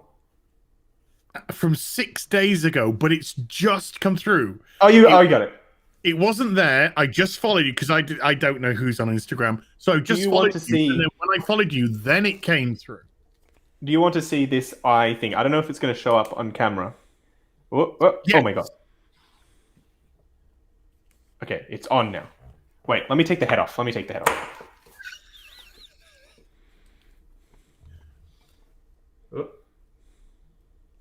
There we go. Can you see the eye glowing? Yeah. Sorry, new equipment. Justin, did you hear me about the Ronin stuff then? Yes. When the first batch came out, they didn't have that sticker ready. So subsequently, when they had the sticker available, I was sent 10 of them from my supplier. So I have 10 Ronin stickers now. But yes, at the time, it wasn't a thing until they realized, hey, we said that it was going to be here. We can't just not do that. So let's just put a sticker in there, which... Can I just flex for a second? Is that okay? Yes. Yeah. Yes. I've just got that Gina Carano followed me on Instagram as well. Hey! Can you ask her if they're going to make a Hot Toy figure of her? And she reacted to my story. It's fine. It's okay. Look, you two one day, maybe, guys, will understand how this feels. But it's okay. You're hyped that Gina Carano followed you. I'm hyped that Toy Zero followed me the other day. God, that's Gina Carano. That's great. Okay. Rob, it's your turn. I saw it, and it's a good one. Okay. I have 4 Wolverine Hot Toys figures. I have them all. Only 4. They only made 4. They made the original You need to get the Logan ones too, the third-party ones. Yeah, I didn't get I've only got the 4. So they made the Logan from X-Men Origins. They made the Wolverine from The Wolverine, which is great. They made. Yes, I love that one. Yeah, they made a X-Men with a Sentinel that has a weird face sculpt. But the one that I like that gets no love, and I just love the costume and I love it. It is Wolverine. The best one. Wolverine. Here, let me go full frame for this. Wolverine from Days of Future Past. There's the box, and I love this costume. He was not in this costume for very long. I like the Hugh Jackman face sculpt. I like the metal blades for the hands. The yellow in the abs is really, really cool, and this costume, it's very posable. I wish they made all of the X-Men from Days of Future Past. They only made this figure. I love this figure. It's very, very, the costume is very detailed. I mean, it's hang on a second. What's that, Justin? Did you see that there is a third-party company who have taken that head, cut off the top half, and put the Wolverine mask to go on the Days of Future Past outfit in the same sort of color scheme with the same tech detail to go with that suit, but with Hugh Jackman's lower face? No, but now I have to get that because let me see if I can find out. Every time you say, "Let me see if I can find that," it's $500. So sorry. I'm so sorry. $500. But please find it. Please find it. It won't. It's not that. It's not that expensive. Never be sorry. But I love this figure, and it's. I wish. I mean, this is the kind of thing what I even like. You can't really see it, but up here there's even detail. Like there's that silver sticker that's right there, or whatever that is. That's right in the shoulder joint there. I love this figure. And the Wolverine figures are actually pretty good, aside from the Last Stand figure that is cool, but he has a weird grimace. I wish they gave him a second facial sculpt. But I even like, if you look, there's a little spit curl on his head there, which it's from some angles you barely see it, but on other angles you do. I really love this figure. And the thing about this figure is, it is, I think, my favorite of the Wolverine figures, but he's such a loner. Like, when you put him on the shelf, it's demanding of another group of X-Men, and there isn't any. They never made any other Oh, did you? Please send me that link. Yes. What's frustrating is, from the Fox X-Men series, aside from Deadpool, of which they made 2 Deadpools, both of which are great, and you can pose Deadpool with Wolverine. They didn't do any. Hot Toys was going to do First Class figures. They made prototypes of them and showed them, and they never did. And although there's some great, Justin, you have quite the collection of X-Men third-party figures. Yes, I do. I almost got rid of them, actually, recently. Well, we lost it, and he's just been in that pose for ages. I didn't know if I could fit them in the display. At his phone. He's just but I managed to, luckily, and everyone shall see in the upcoming collection. I think it's just a crashed image. There was this guy in particular I almost got rid of. What? I bet you're happy you have that now. I'm very happy that I have it now. I will be getting rid of him. I'm all right, but almost. I literally had the box downstairs ready to list it, ready to sell it. No, Justin's crashed for me. Oh, Justin's just crashed for me. For obvious reasons. I can't hear him. That is an amazing Wolverine figure. I sent you the link to the head. It is 49 Australian dollars. I think that's he's crashed for me. Justin's US dollars. I don't know how much US I'm just got a crashed image trading at right now, but it's cheap. Hold on. Your image of Justin, you can't see Justin anymore? No, he's crashed. I can't hear him, and I've just got a crashed image. Because he looks good for me. I can hear him. I can hear you. I can't see as though. It says connection problem. Doing the thing. Yeah, there's a connection problem with the two, but I can see you both. Do you want me to disconnect and come back into the stream? Yeah. Okay. Try that and come back. But so I like your third party X-Men collection. I mean, it's pretty great. Thank you. And I was reluctant. I was really big into third party figures 15 years ago. Mm-hmm. And then I was like, I kind of got out of them, but now they're so good. They're so much better than they used to be that how can one not get I mean, you can only wait so long for that version of that character from an official company, and eventually it either happens, which is fantastic, or a third-party company does it. And even if you'll find that 9 times out of 10, if people buy the third-party version and an official one comes out, they'll still get the official. Right. It's always a trade up when you're going to the official one, even though the third-party one may do some stuff slightly differently, slightly better, like the Toys Era cable.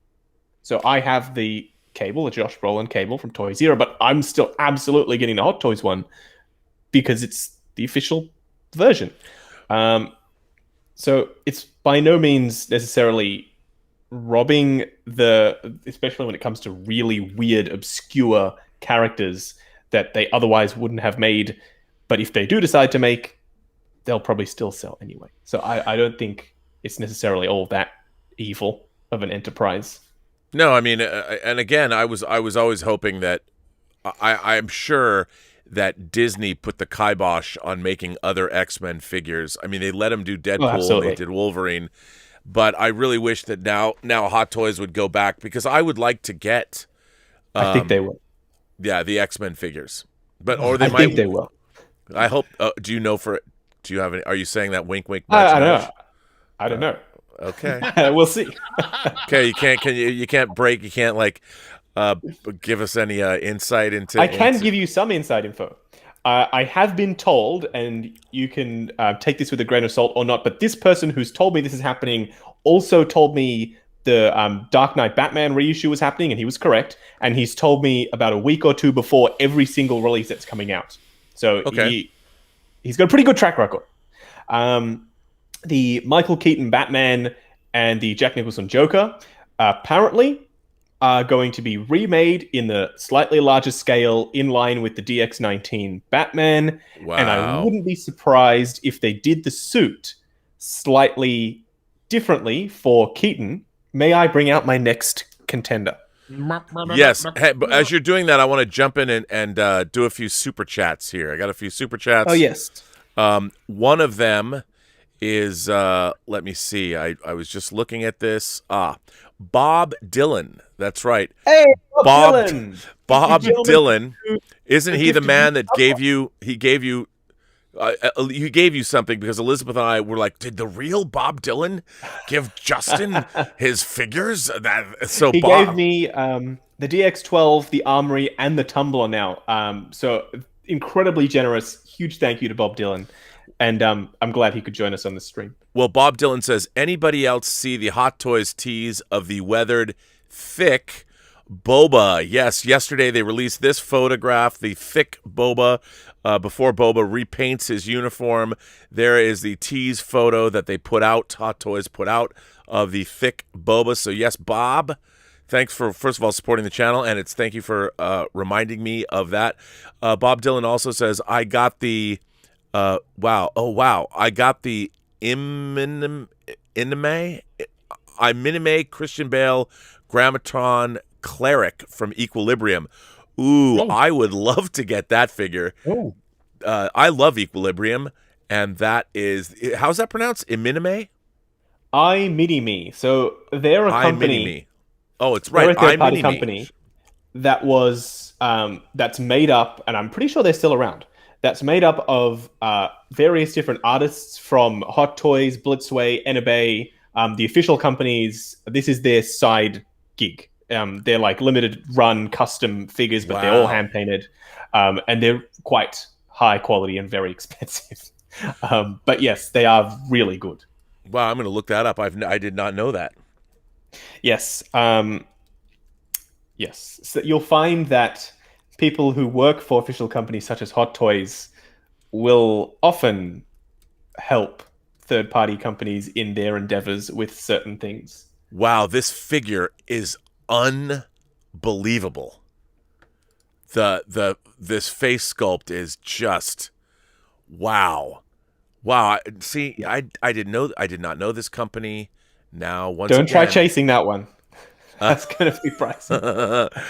It is quite outstanding. Wow. There is a new player in the third party realm called present toys. Yes. And I have a feeling that they are in some way related to various other third-party companies, but they are making some stuff that is hard to find, that's been sold out, but adding more to it, such as they're making their own DX version of Indiana Jones, but they're giving him an updated head sculpt and a second smiling head sculpt, where the Hot Toys one, some people didn't really necessarily like that. So they're doing older figures such as Indy. They're doing Marty McFly from Back to the Future 1 with a better head sculpt than I think Hot Toys did. Yeah. And their figures that they've released to date have been pretty good. They're doing Lucius Fox, Morgan Freeman, obviously, from the Nolanverse. And it looks really good. I'd love a Lucius And Fox. this is my favorite. A 2-pack of the Ninja Bruce Wayne and the Ninja Ra's al Ghul, as they call him in the film, Ra's al Ghul. I need to get that 2-pack. Yes. League of Shadows has to be had. Well, I have a picture here of all the characters. They did they're Good, the Bad, and the Ugly figures. Did they do those? They've done a few obscure licenses. They did a Kill Bill Uma Thurman figure. And it's better than the official one. Yeah. So look what you have there. You have from Neil Marshall's version of Hellboy, the new Hellboy. Yes. Not necessarily. It's a film that's... I have a story about the film, actually. We went... Did you take your wife to that? Yes. we luckily enjoy the same type of movies. But I still have a sister, 12-year-old sister. And I'm not really... she was living with us for a period of time. My mum actually passed away in 2019. So both of my sisters came to live with my wife and I. And even when they were living with mum, it was the same thing. I wouldn't really shelter them in this type of films that we watched. When I was 10, I saw RoboCop, for instance, right? Nowadays, it's a little bit more delicate, but I never subscribed to that. So she wanted to see Hellboy. She's seen the previous 2 Hellboys. She wanted to see the new Hellboy. So I didn't think it was going to be an issue. We bought the tickets online. We went into the film and we're sitting down. About halfway through, a guy from the ticket checking guy comes in and he's like, "You all need to leave." And I was like, "What? Why?" And he's like, "This film is R18. That child is like not 18. You can't be here." And I was like, "Surely she's with us. We're adults. It's fine. There's nobody else in this cinema." And he's like, "No, you got to go." So we left. Wow. And she was so angry. She's a sassy little child, and she was so angry. She was giving that guy so much sass. She's like, why are you kicking us out? I can't believe this. We paid a ticket. And he's like, you get a refund. And she's like, I don't want a refund. I don't want to see Hellboy. But anyway, yes, when she saw that this figure was being a 12-year-old child, anything is entertaining. So she really enjoyed the film. And I tried to channel my inner 12-year-old when I was seeing the film, but it didn't quite work. I still really liked this version of Hellboy. And in figure format, it's stunning. Honestly, it's one of the most striking things that I think I've ever seen. He is huge. Let me go full frame on this. That is... Let me give Mando for a size reference. He comes up to his chin and on the display base, so, up to about there. He is absolutely enormous. The seamless body is stunning. They've done it in a new way, though. So previously, what they would have done is they would have gotten a normal figure body and then put it under a rubber suit. And there would be it would be a thin rubber suit, and there'd be a gap so that you could, move it. I think going forward, and this is why I was talking about the Michael Keaton Batman before, I think going forward, they're going to do suits and seamless bodies this way. So that Keaton Batman, and I wouldn't be surprised if the Batman Forever Sonar suit Batman and Robin are done the same way, where the suit is the body. So it's a super thick rubber, but the structure of the body itself is entirely metal. So it's a fully metal endoskeleton. This guy is so heavy, but the joints are super stiff and super sturdy. And that means when you go ahead and move the arms, there isn't really any bunching at all unless you go crazy with it, because it's not a suit, it's the body itself. So they pretty much, this is the first time I've ever seen them do something to this extent aside from Wonder Woman. Will that last over time though? Will it? It's really thick. The rubber is really thick. As long as you are not going like full double bend elbow and leaving it like that for 6 months, I think you should be okay. Maybe 1 or 2 bends at the elbow. I don't see any stress lines whatsoever. Any creases, nothing. It's just how it is. It's seamless, but it feels sturdy. I think this is how they're going to do these type of outfits going forward. If they do a Batman Begins figure, I'd love to see it the same way, where the suit is the actual body itself, because it feels bulletproof. Like, this is so thick, this rubber. It looks great. I love the fire effects and everything on there. It's really badass. It is a beauty. With a seamless suit. Because the Hulk at the moment, the only Hulk version I like is the Age of Ultron one. Yes, he's good. That's got the, it's still got its break at its shoulders. And I'm just like, I just want a seamless. Well, Professor Hulk, Smart Hulk, is seamless. Yeah, right? Professor Hulk, but he's dressed up, isn't he? You want the full on. Yeah, I would like a Ragnarok Hulk with the shorter hair, the black, or Infinity War Hulk, we'll call him from the start of Infinity War, the black denim shorts.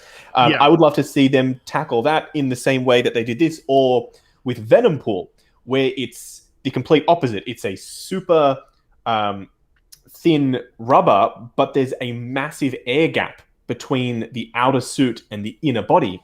That means you can bend the arm and everything is bending, but there is so much give there and so much air between the body itself and the suit that it's not putting any pressure whatsoever on the rubber.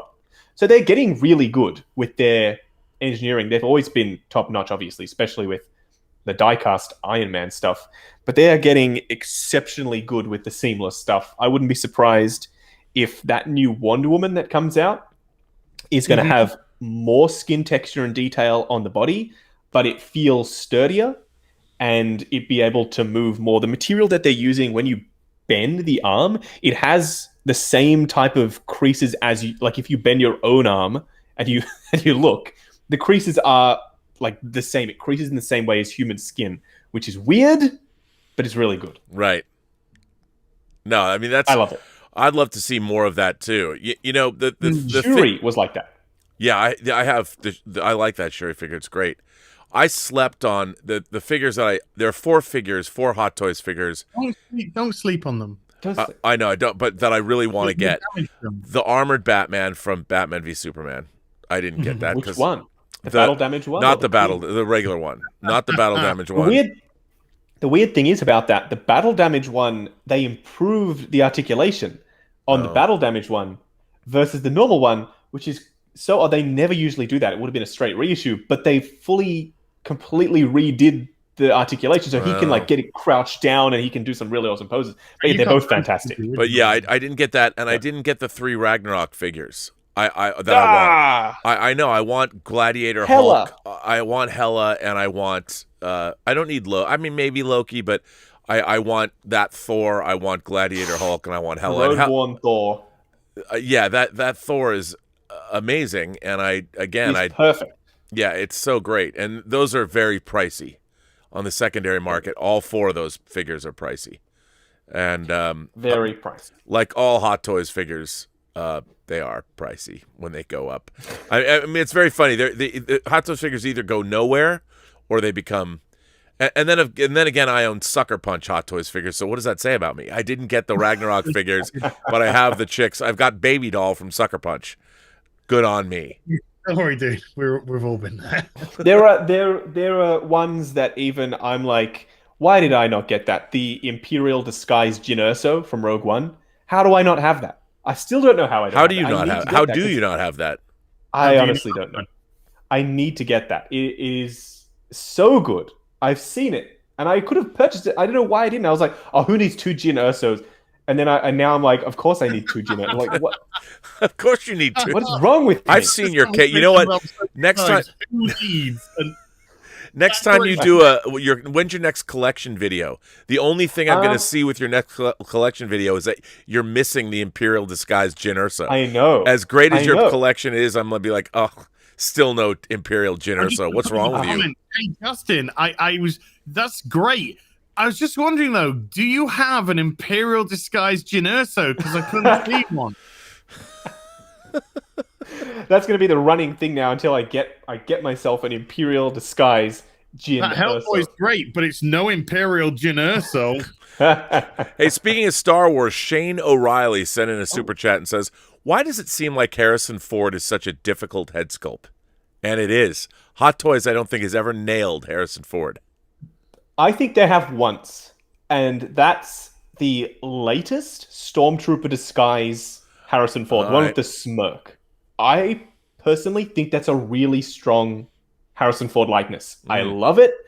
It's really strong, but is it 100%? Maybe 90%, I think, maybe.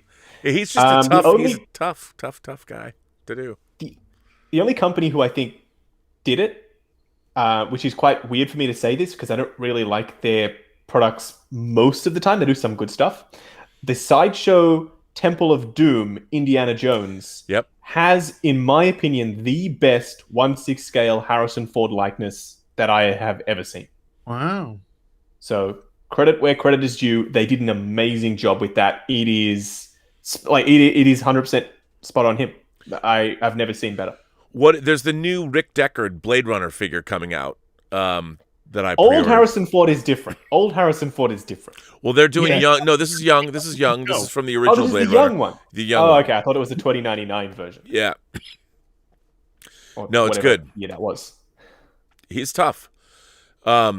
Julius Goodwin, the official sommelier of my YouTube channel, he sends in a generous tip. Thank you, Julius. I admit, I don't collect dolls. Oh, I mean action figures. The way you gentlemen do. We do. Who are your favorite or major suppliers of things like this? Like, where do you go? Well, let me step in and say, well, all of these are available now at Toys Wonderland. You better send him a message and get your check because apparently I get paid to promote them, which I absolutely don't. But oh no, yes, I mean I have to say I've never purchased anything from Toys Wonderland, but that Green Goblin figure from Raimi's first Spider-Man. After watching your review and I watched your review of that and I looked at the figure, I'm like, that's a must buy. I want a cartoon one though. I want a cartoon. So Toys are doing a comic Green Goblin. They're going all out in the comic figures actually. Yes, with the glider. Whoa. He just asked today on the So Toys fans group, which is where people put in their requests for what they would like made. Maybe you should join because you can get the inside word on what's coming next. But he asked which version of classic Wolverine we would like: yellow and blue, or orange and brown suit. So I'm hoping that he does the tiger stripe yellow and blue. That would be fantastic, along with their Gambit that they just announced. Yes. The Cajun card dealer. The Cajun card dealer. I just saw that. Names. Well, so where do you think? Julius asks, where do we go for these things? And I think that's a good question. Obviously, in the United States, Hot Toys Sideshow Sideshow Toy, and they have a lot of great stuff there. But I mean, like you do say, Toys Wonderland. While I've never purchased anything from them, it is an impressive site. They've got a lot of. You ordered the chair though, the diorama chair. That hasn't arrived yet. No, I ordered that over a year ago. Come on, third-party chair. Where are you? I mean, my third-party chair. That was the one thing I ordered from them because of you. By the way, I went to Toys Wonderland because of your channel, but now they do have the Green Goblin. He's not in stock though, is he? Or is he? He may have sold out because of me, and I apologize for that. I think they still have. I do believe they can get more. Yeah, I think.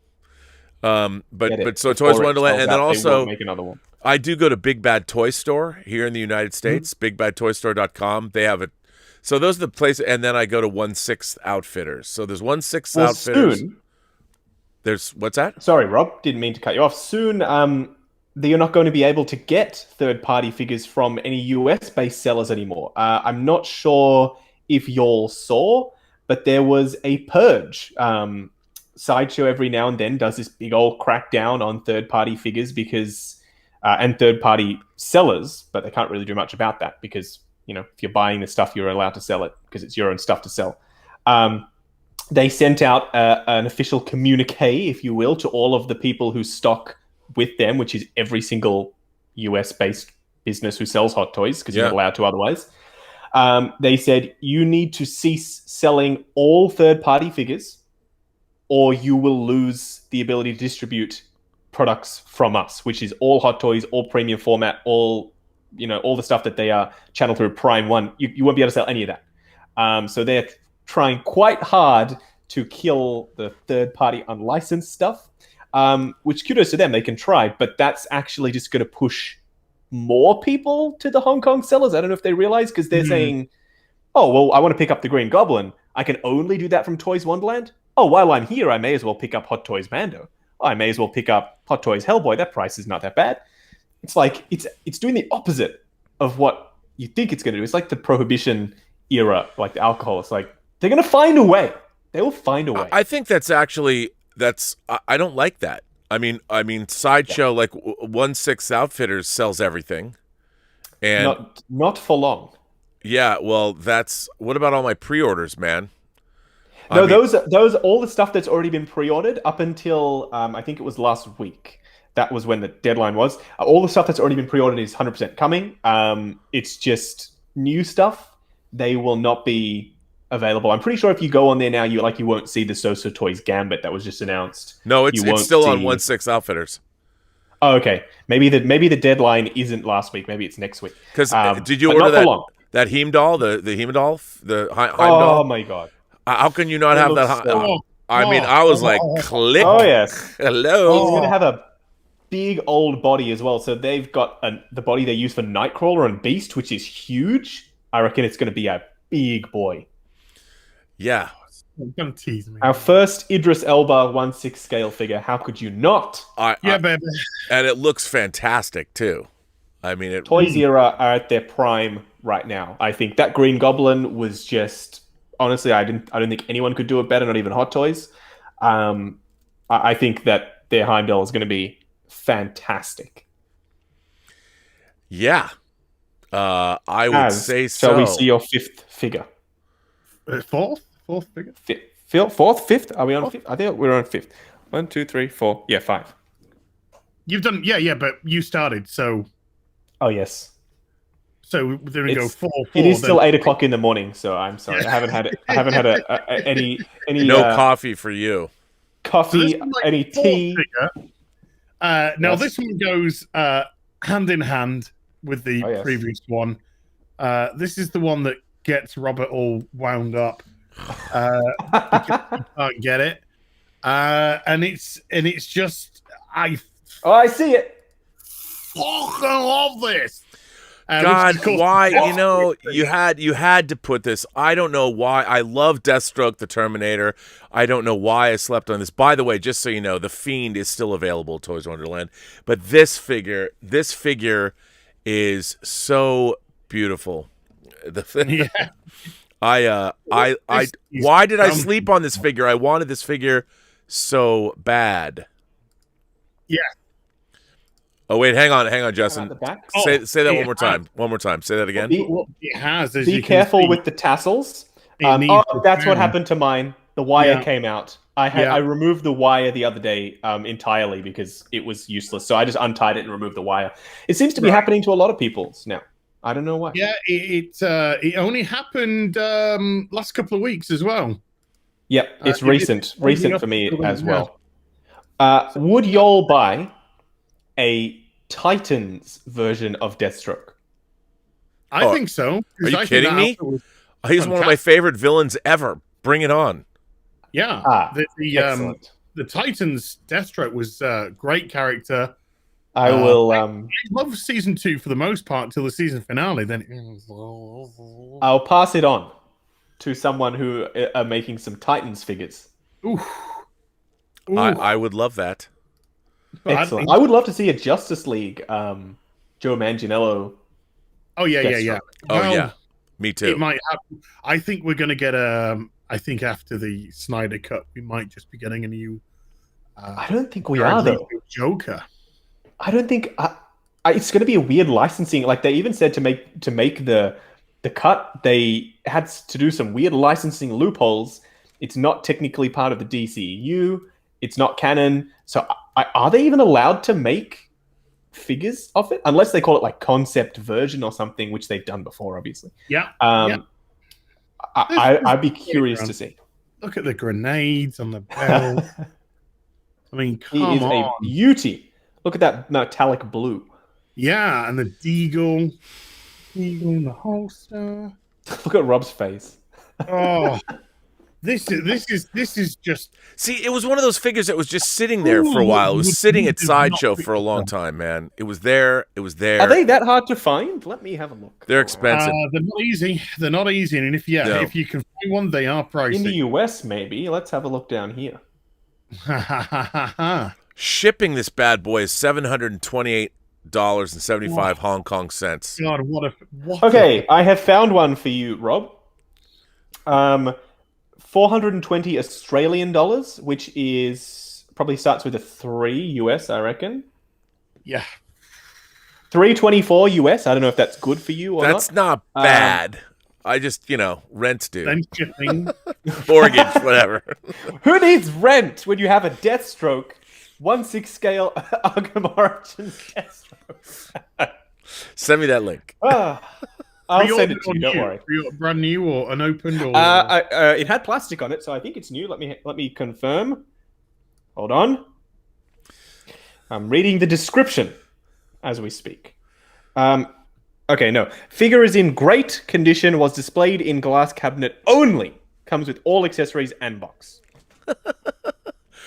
By the way, I have to say that Ray Ora, who does all the graphics for the John Campea show that I'm on, he's a very talented guy. Ray Ora says, "What's up, Rob? I cannot believe you have Justin on your show.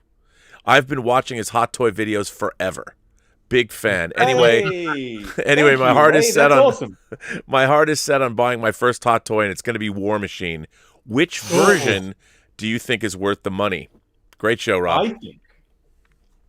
I think the biggest, chunkiest, badassest one, which is, of course, the Iron Patriot one from Endgame. If you want bang for your buck, he's going to be such an imposing thing. Like, if you just wanted to have something that you put on the shelf and then people walk in and they're like, whoa, what is that?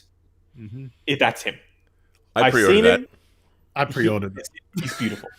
He's so big. But if you really want, and by the way, that Don Cheadle head sculpt it comes with. It's yeah. That looks outstanding, and it's the first one which doesn't come with the back of the helmet. It's at full. Yes, finally, full Don Cheadle head sculpt. I can put him in an Air Force uniform and have him, displayed next to Tony. Finally, but yes, if you just want a regular old War Machine, then the Mark I War Machine, the diecast, that's very comic book inspired.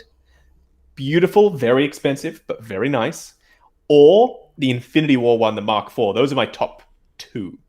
Either the War Machine from Iron Man 2, or the one from Infinity War with the digital camo and the big honking gun and the flaps and everything. That's my my second pick. What about you, gentlemen? Well, I think you have to differentiate. When he says War Machine, is he differentiating from Iron Patriot? You know how the Iron Patriot was seen in the trailers in that grey color scheme? Right. I have been made aware of the fact that possibly after the Iron Patriot is released for a toy fair this year, we may in fact see a concept version of that exact same thing in the grey and silver color scheme. Wow. See, I have to say that I have both, like you said, the first die-cast War Machine, that first die-cast, which good. I love that. And then I also have the first die-cast Iron Patriot, which is basically the same figure, but I love the color scheme on those. And I've got the very first War Machine, the plastic War Machine before they went die-cast. I have that too. But how can you not, the Iron Patriot from Endgame, that figure alone, even if you just like robots or you like the Marvel Cinematic Universe, it's one of the most imposing, coolest figures I've ever seen. In the private chat here, Rob. Yeah, it's incredible. I'll send that to him. It's a beauty. It is a beauty. Julius Goodwin, speaking of this topic, says, "Have you seen the one with the Punisher wearing the War Machine armor?" I'm not even a fan, and I think that one's incredible. Yes. You have it, don't you? Don't you have it? Yes. Yeah, you have it. I love it. I think it'd be perfect for you to get, so Miss Elizabeth can make cinema magic with it. Yes, my girlfriend makes stop-motion movies. She made stop-motion movies with my Hot Toys figures, and I was like, honey, I need to see that. Don't touch them. But she's making a new one. We're doing a little bit of a collaboration. I'm like, touch mine. You know, when I it makes me feel less anxious when I know she has a desk full of action figures on them. So if now it of course is going to up the ante because she keeps going, I want Star-Lord. Can I have your Star-Lord? I'm like, no, I'll get you one. And I'm like, oh great, that's one less figure I get. Well, Mantis is coming soon for pre-order. Yeah, I know. Where is that? Where is Mantis? Is that the Super Duck one? Not sure. I think it's. I just know I'm on the RSV. Oh, you're talking about the Hot Toys prototype that they showed off. Yeah. That's not happening. It's not? No. Just like the version 2 Drax with the angry head sculpt. That's not happening. Which I am quite surprised by, to be honest with you, because that Drax looks quite good.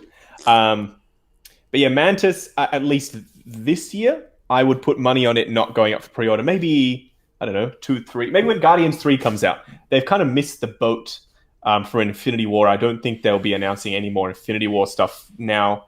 I don't think they would put her in an Endgame line. I don't think, at least. But same thing with Valkyrie, right? They showed Valkyrie a bunch of times. Yeah. Valkyrie. How dare they? How dare you? They're racists. Racists. They are actually... racists. Unfortunately, the collecting world... I've been doing this for some time, and I've got some good analytics on what people like to watch and what people don't like to watch. You'll find that a female figure like Nebula, one that people have been asking for years and years and years, finally they make Nebula. She is sitting at about 30,000 views. She came out a little bit before the Mark 85, maybe a month. The Mark 85 comes out, he's at 1 million views. Wow. So I can see. Now you're talking about your videos. You're talking about your review videos. Yes. And I don't try and use that as in this instance, I am as a thermometer to see, what people are liking versus what they're not. I mean, I do them all, and I'm usually one of the first, so I feel like I got a pretty good idea of what people like to watch. And unfortunately, a lot of collectors, even inadvertently, they're a little bit preferential towards the male releases because at the end of the day, there's only so much money, I guess, in their wallet, and maybe they connect more with the male characters. I don't know. I love them all. I would buy them all, but I guess they don't sell as well, and that's why they don't do it. That Nebula figure is stunning. Well, you don't buy that? You're missing out. It's so good. They didn't put the gold plate with the Nebula. Yeah. That's to me, that's dumb. I don't know why they didn't do that. It would have been easy. A magnetic plate, swap out, no problem. Yeah. I don't know why they didn't do it. But a good example of my philosophy here is I have a friend who lives in Hong Kong who picks his figures up from Secret Base directly. He just goes there, pre-orders, picks them up. He has everything new, except for some reason he has no Shuri, he has no Scarlet Witch, he has no Black Widow, and he has no Wasp. And I don't think he's overtly sexist or anything like that, but I don't know why. I've asked him and he's like, oh, I don't know, I never really thought about it. I like the look. The Wasp is another fantastic release. I think people are honestly sleeping and missing out, like Hela. Ugh. Why people didn't buy Hela, and now she's incredibly expensive because she's a fantastic figure. So maybe that's why they're shying away from female figures. We don't have an Armorer. We don't have a Cara Dune. We don't have a Bo-Katan. Wait a minute. We don't have a Cara Dune Hot Toys figure? What do you think? Are we going to be getting one anytime soon? Because, absolutely. Tomorrow, in fact. I'd love to get a Cara Dune Hot Toys figure. I can't believe they're going to make every other Mando figure, right? The messenger on Instagram. Okay. Yeah, Az will sort it out for us. Yeah, will you take care of that for me? Az will sort it. I'll take it. And yet, though, as long as I get my Wonder Woman and Kingdom Come armor, then I'm okay. Then I am totally happy. And Black Widow in her white suit. I can't wait. Yeah, and also, I mean, look, I have Wasp I've had paying it off. I have Nebula, which is an incredible. The Nebula figure is incredible. It's a great figure. Oh yes. But do you think they're going to do? Are they going to do the Pepper Potts Rescue diecast Iron Man armor? Oh yeah, that's in the bag, 100%. That'll be out maybe even next couple of weeks. I wouldn't be surprised. Because as soon as they got pre-order, that's locked in. Never they will go bankrupt before they don't release that figure. Yeah, because I dream of making a display with my Endgame armors where they're back to back fighting. Oh yes, doing that pose. Yeah. You gotta display them that way. That moment's so great, and I would hate to not be able to. Is that a die-cast figure? Is it not? Yes, 100% confirmed. Die-cast happening. Did you hear the story of the Hulkbuster and what happened there?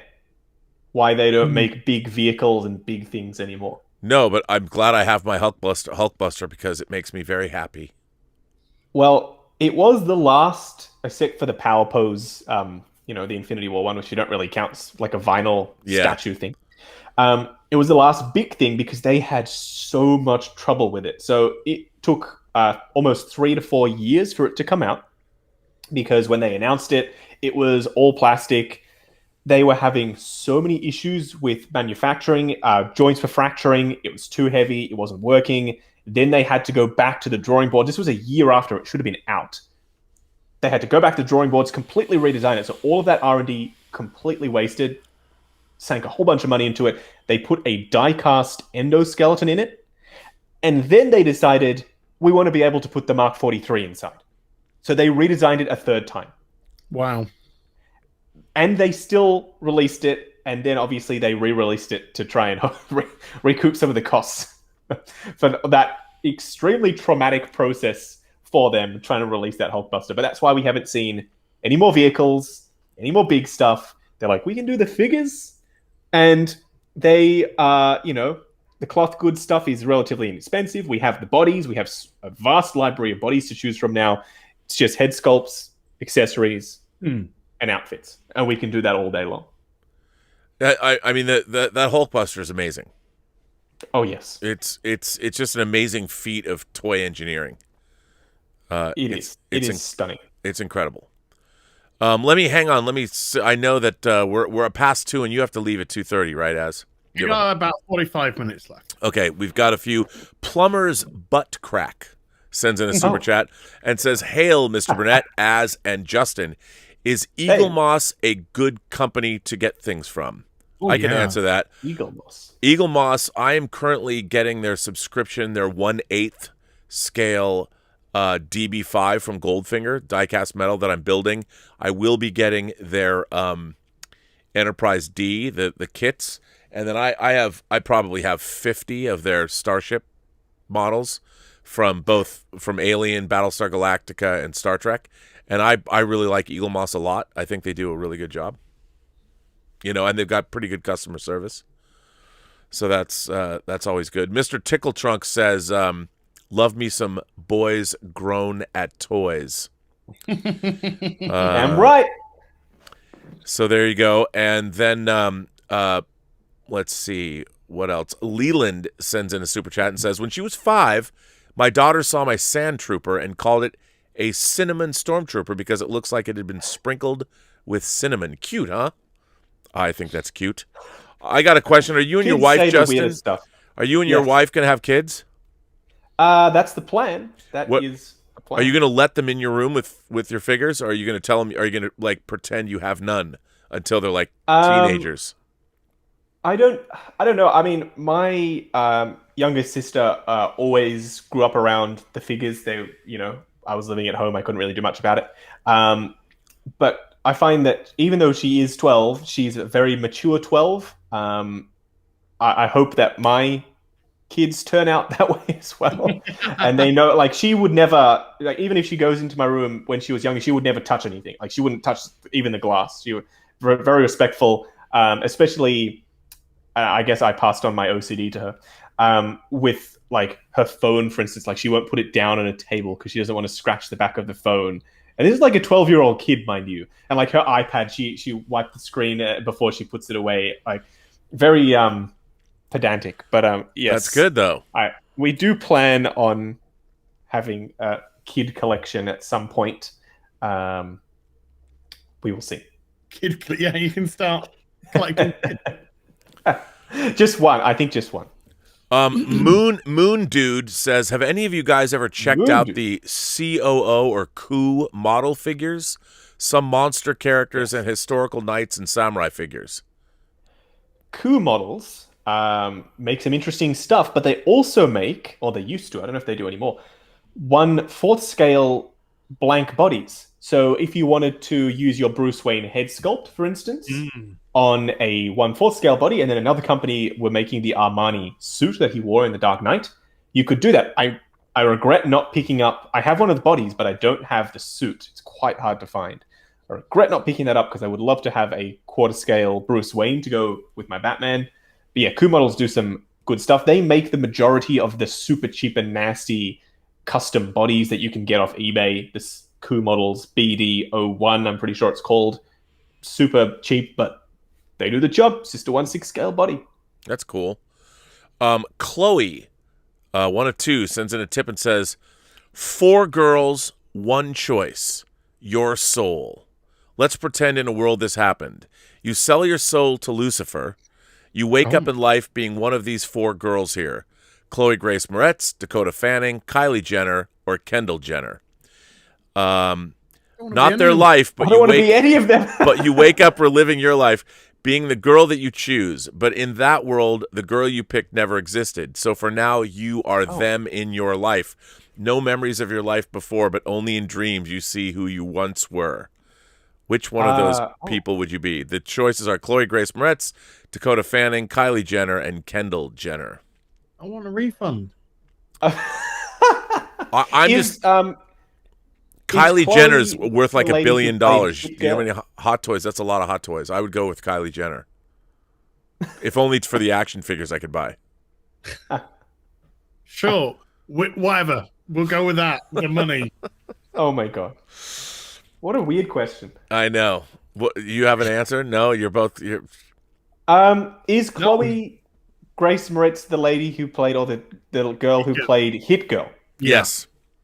Than her, because she was badass in that movie. And she's also a girl that already has an action figure. They made Medicom Correct. made a Hit Girl action figure. So, you know what? That's a good choice. You go with the girl that was, in fact, made into an action figure. Voila. Danny Boy says, hello, chaps. As after last week's manic chats about the 1/6 Shitaro Kaneda and his bike, I finally managed to pre-order them through Animegami. Hey. I couldn't use Zavi because they would only accept credit cards, not debit cards for monthly payments. That's a shame. You know, it's funny. I have my Kaneda bike, and it's still in beautiful, perfect shape, even though it's 11 years old. And I'm just wondering, should I order another one? Because yes. I should. You didn't even hesitate. Just in case, because you know what happened last time, right? The price went up to what? Over $1,000 US. People were trying to get them for. They were hard to find. What if it breaks? And then this second one is sold out. Damn it, you do this to me all the time. Yeah, well, hey, Rob, here's some rare stuff. I think here's that Tom Cruise from Last Samurai. You have to have this. You're a bad man. Over there, I need to open that. What do you think, Az? Are you an Akira fan? Are you gonna bust on the bike? I'm taking it in serious consideration. It is a beautiful piece. I have an incredible amount of stuff on pre-order with deposits, and I've got an incredible amount of stuff paid for, pre-ordered to come. So I don't know whether I'm coming or bloody going at the moment as regards to 1 in 6. I have no room in this house. I need bigger room. I need bigger house. So there's lots of things going on at the moment in my life as regards to need more room. Have you guys seen on Zavvi the figure and the 6-scale figure and the bike from Cyberpunk 2077?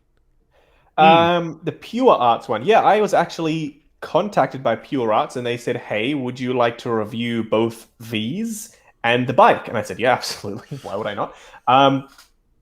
It's not out. It was supposed to come out in November with the game, and the game got pushed to December, obviously.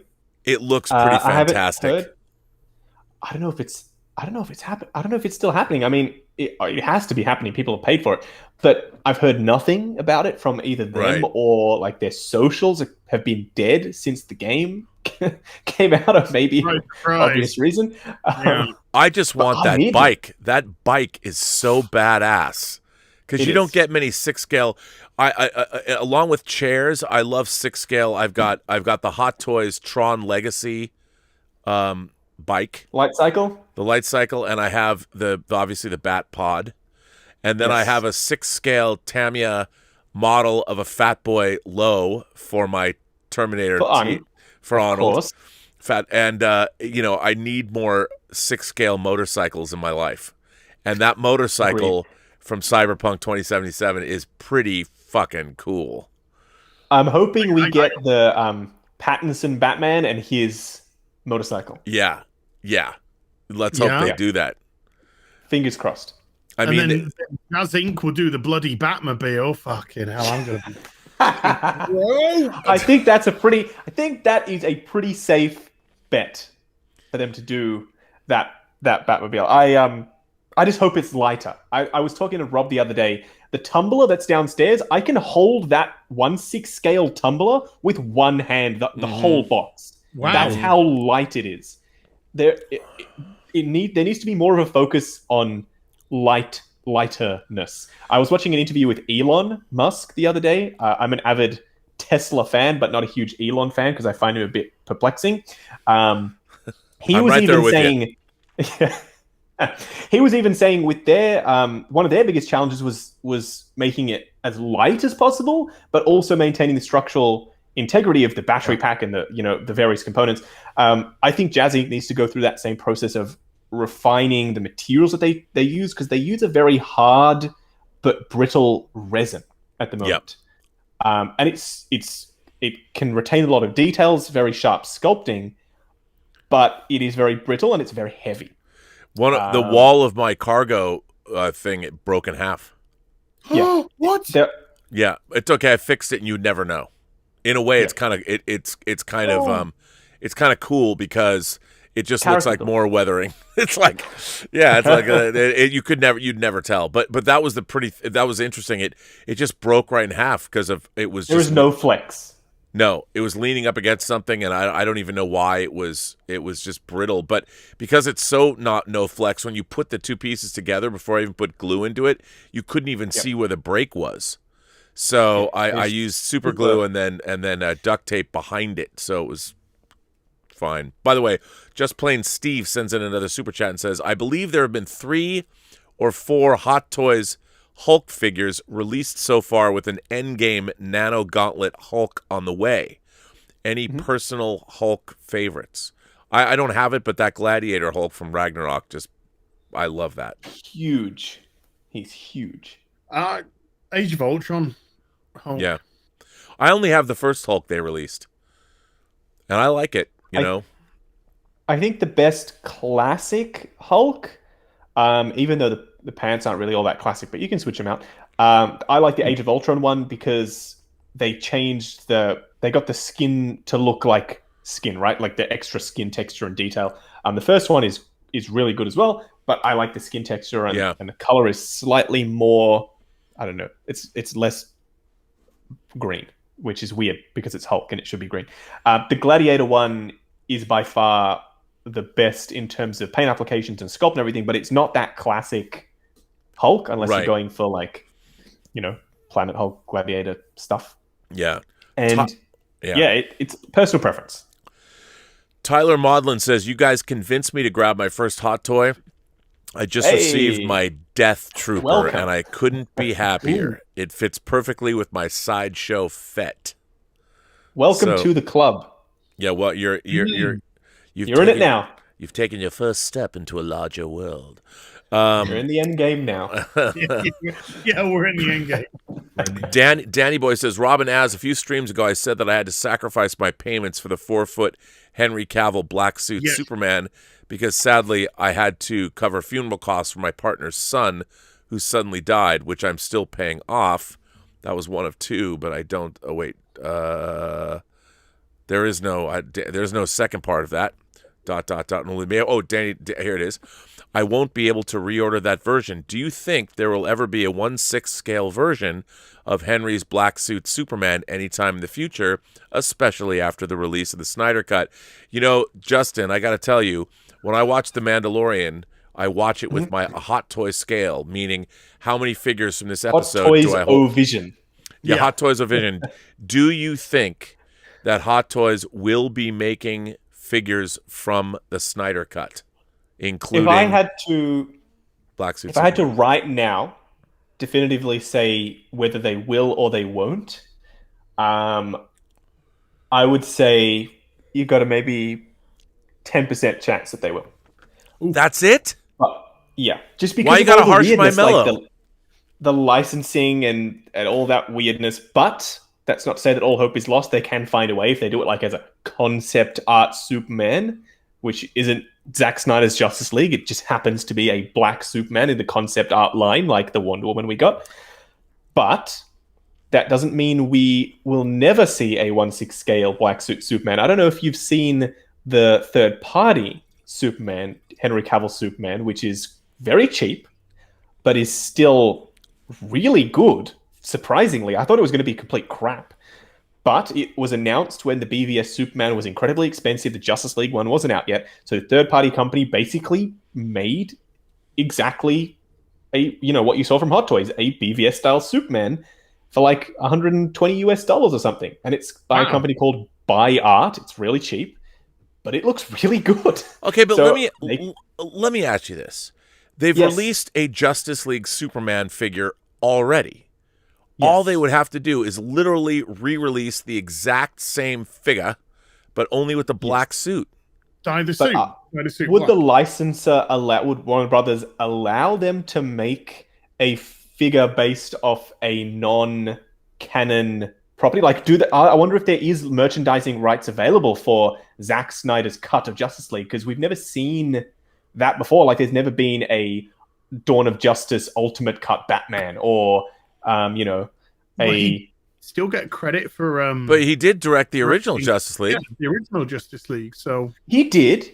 But I don't know. It's going to be a weird one. Like the Joaquin Phoenix Joker, they never allowed 1/6 scale merchandising for that film. They did 1/3 scale with Prime One and those guys. But as for merchandising for that film, there were like 4 items released, and that was it. Warner Brothers played that one really close to the chest. So I don't know. They didn't expect too much from the Joker film, being a low budget comparative. Apparently, one of the I don't know if this is true. This is just what I've read or been told. Apparently, one of the conditions for making the film by who directed it? Todd Phillips, was it? Yeah. Todd Phillips and Joaquin was that they don't want to be involved in that typical comic book style film. It's not toyetic. We don't want a bunch of merchandising. And the way they got around that was the super high price Prime 1 stuff, which was $1,000 plus. Sure. That's allowed. But you'll never see a McFarlane 6-inch Joaquin Phoenix Joker. You mean he won't come with a gun that he can blow Robert De Niro's head off with? None of that. I mean, exactly. I guess I'll just have to be happy with my happy face, Yes, exactly. I hope that we do get Justice League figures. Like, I really want there to be the black suit Superman and whoever else is in that film, whether it's Green Lantern shows up 5 seconds or Joker. Martian Manhunter. Martian Manhunter. I would love to see figures from all those. Darkseid, of course. Yeah. Steppenwolf in the cool design, not with the weird face. There are so many possibilities from that Snyder cut. I hope so. I guess it depends how well it does, and you know, if they eventually we can't even watch it here. Actually, we don't even have HBO Max. Well, why? We can watch it. Come on. But I'm not a fan of. I need to see it in like 4K. Well, HDR, I think they Dolby will. Atmos. If you were to ask me, like, I know that the people that run Warner Brothers, the AT&T executives, basically they don't want to release physical media because they say every time it's taking away from a new subscriber. But I think with something like the Snyder Cut, they've sunk so much money into it. I wouldn't be surprised if it. They'll never say this. Not? They've reported $70 million. I'll bet you it was a cool $100 million. I mean, I'm willing to bet it was. And to defray those costs, you know, they'll have the Snyder Cut. It'll drive subscriptions. I wouldn't be surprised because they are finishing it in IMAX at the IMAX ratio. So I'll bet you that we'll see the Snyder Cut maybe after a month or two of being on HBO Max, that they'll probably release it in theaters somewhere, or they'll have a special like IMAX screening to get people to come back to theaters. I could hope see they do. Because I mean, I would be all over that. I would love to go and see that. Yeah, I would love to. And I mean, because why not? And I would hope that they would exploit that to all hell. I mean, because that would be the greatest thing in the world. So speaking of a beautiful creature, about 20 minutes left. Okay, you got 20 minutes left. Okay. 20-minute warning.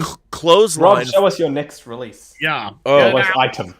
Get it out. Okay, this is going to be okay. I haven't taken this out of the box. This is Chicago BID. Chicago Gangster number 2. This is Chicago Gangster number 2. But let me go full frame on this one. Chicago Gangster number 2. If you look closely, this might remind you of Robert De Niro in Godfather 2. The young Vito Corleone. Young Gangster number 2. Now, this is a 6 scale. Let's see who makes this figure. I'm not even sure who makes it. It's made by, there you go. There you go. Now, this figure comes with a chair. And it comes with all of this here. And it was like, again, this is I didn't really think about this before I decided to. But this is a beautiful set. You open it up, comes with it's Robert, Chicago Gangster 2. Chicago Gangster number 2. And this is quite, let's see. So I got to open this up. It comes with multiple head sculpts. It comes with knives and guns and all kinds of things in here. And yes, so the chair actually, this is the joke. It doesn't come with the chair. It doesn't come with, but it comes with all the different clothes that, no Doberman, no chair. And that's what I was going to say. But all I wanted was the figure is quite good. The tailoring, again, on it's a very nice figure, and I was disappointed it didn't come with all the stuff. But if you look at the cover, so he's got his older head sculpt, and then it comes with the younger head sculpt as well. The younger Vito Corleone as a young man. Yeah, it's pretty nice. And again, when you see this, I love my Hot Toys Vito Corleone from The Godfather, but I wanted a young Robert De Niro from Godfather 2. So these figures, these third-party figures, they can't. So it was very funny. So all you get is you get everything that you see on the cover here. You don't get everything else. No chair, nothing. But you can do one of two, and I do love. Now, what's really interesting is they're coming out. Toys Wonderland has this. There's a third party. Al Pacino from Godfather 2 that has come out. So now, and that does come with a chair. So what I want to do is I want to have a display of all of them, together. Just so imagine that your fetish is chairs. I know, right? Isn't that weird? But then look, what can I say? I don't know why I love figures that come with chairs, but this, I mean, it's got glasses and the accessories are good. The helmet, the hat, there's a pocket watch in here and a good blade, and there is cigarettes. I also love 6-scale figures that come with cigarettes. I'm not a smoker myself anymore, but yeah, here you go. That's a belter. So Robert, the Chicago Gangster number 2. So there he is. And how can you not love that? That's a great pose on That's a good set. Except for the misleading marketing, but we'll allow it. It's their part. Yeah. No chair, no dog. What's interesting is it's only on the back, and I mean, it's a lot of stuff that he doesn't. That he's pictured with side table lamp. Yeah. Oh my god. Like where you have to get all that stuff, but there you go. Like a pack that comes with that. But I don't know. Maybe they did. Maybe they made an accessory pack. I just thought that to show this, when I saw this, I'm like, well, The Godfather 1 and The Godfather 2 are two of my favorite films of all time. And I have the Vito Corleone. I've got the Blitzway statue. I've got the Hot Toys Vito Corleone that came out 10 years ago, which is a great, great, great figure. I love it. And now I get the Al Pacino that's just coming out, and I have Present Toys. Yeah, it looks actually pretty good. That company is a fairly strong so far track record. When you see a new company arrive, and you're like, oh god, really? But no, they actually have been very solid releases so far. So I would say get it. Fafangul, number 2, or Fuck Google, says Don Corleone doesn't have cannoli. He doesn't come with cannoli. I'm sorry about that. Now, what I was going to ask was Clothesline from the Bronx sends in a super chat and says, do any of you have the Brandon Lee Crow figure? I do. I have the Brandon Lee Crow figure. Are there any Kiss Hot Toy quality figures? I would like an Ace and a Peter. Any other musicians would you like to see made? Yeah, there are Kiss figures, and also McFarlane Toys made Kiss figures back in the day, 20 years ago. I think Medicom made some fully clothed, outfitted ones. Yeah. Now I have to ask you. I have my Molecule 8, the one and only Molecule 8, John Lennon. Now I got to ask you. I've got Jimi Hendrix on order.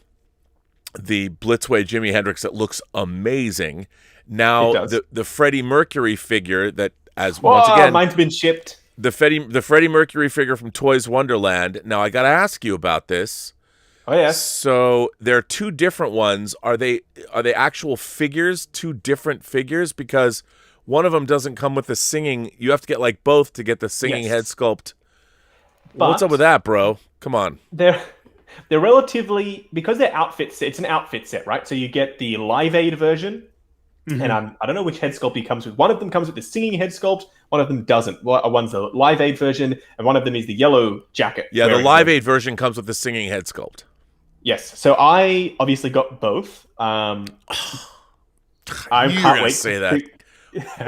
Why do you do I can't wait things? to compare them. I can't wait to compare them. The body, it doesn't come with a body, so you'll need to get your own body. But they do recommend a Fison M31 body. That's the one that they pictured him with in the promo images. So if you want it to look just like the promo images, if you love how it looks there, the Fison M31 is the one. But aren't both sets still $170 US? Hold on, let me check. Because I'm now become, in addition to chairs and motorcycles, I'm now obsessed with buying musicians. I got to go back and get the Hot Toys. The Hot Toys Michael Jackson. Yes, they are expensive. The yellow version is almost sold out, though.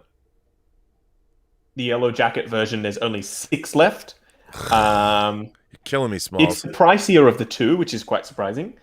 229 Australian. I don't know what that is in USD. It's like 170 US. 170. So it's gonna be expensive. It's gonna be 250 maybe US for the full with the body and the outfit and everything. I mean, will there be another Freddy made by this company, which is also another company, which we know? I can't say the name, but I can strongly insinuate who it is. They do amazing. They do amazing work, and yes, they. I don't know how to give the hint, but they may or may not be doing Watchmen style stuff. I see. I see. Figures maybe someone else. I see what you're doing. Peter Pacheco. Yes. Says, what are thoughts on battle damage Thanos? Since I have that plus the 2 Birds of Prey Harleys for the girlfriend, and which Batman do you think is the best in 6th scale? So which Thanos? I mean, I think we need all. I've got 2 of the Thanoses. I want the battle damage Thanos because he's got the sad face, and and you got. I think you. I mean, I love the battle damage Thanos. I mean, the battle scarred Thanos that just came out. I love that Thanos. If you want one that's going to catch the eye and it's your only Thanos, the battle damage one is going to do that for you because it's going to be completely covered in paint applications. It's going to be gnarly and nasty. It's going to look fantastic. So yeah, get that one. But if you want, in my opinion, the Infinity War one is the more iconic one. I see Infinity War as a Thanos movie, sort of. So I would say, for me personally, I would still go the Infinity War one, even though it's not the jazziest looking one. That's the one behind Az's shoulder that you can see right now. The one behind Az. But yes, the Endgame battle damage Thanos is going to be absolutely stunning. I've seen it in person. It looks fantastic. Yeah, I mean, I think you have to have all 3 to make the triptych display. I want to have the Infinity War, like I said, the Thinker. Whenever I get my third-party throne from Toys Wonderland, he's just sitting there, and then the other 2 on either side: the crying Thanos with the destroyed gauntlet, and then the gauntlet. Yep, the battle damaged one. As for the best Batman, I think the Justice League Batman is the best. The clean suited, not the tactical suit, the clean suited Justice League Batman, I think, is the best engineered in terms of the body, in terms of he comes with so much stuff, and the suit is outstanding. Just my opinion. I mean, both the tactical suit and that tactical suit is stunning. Yeah,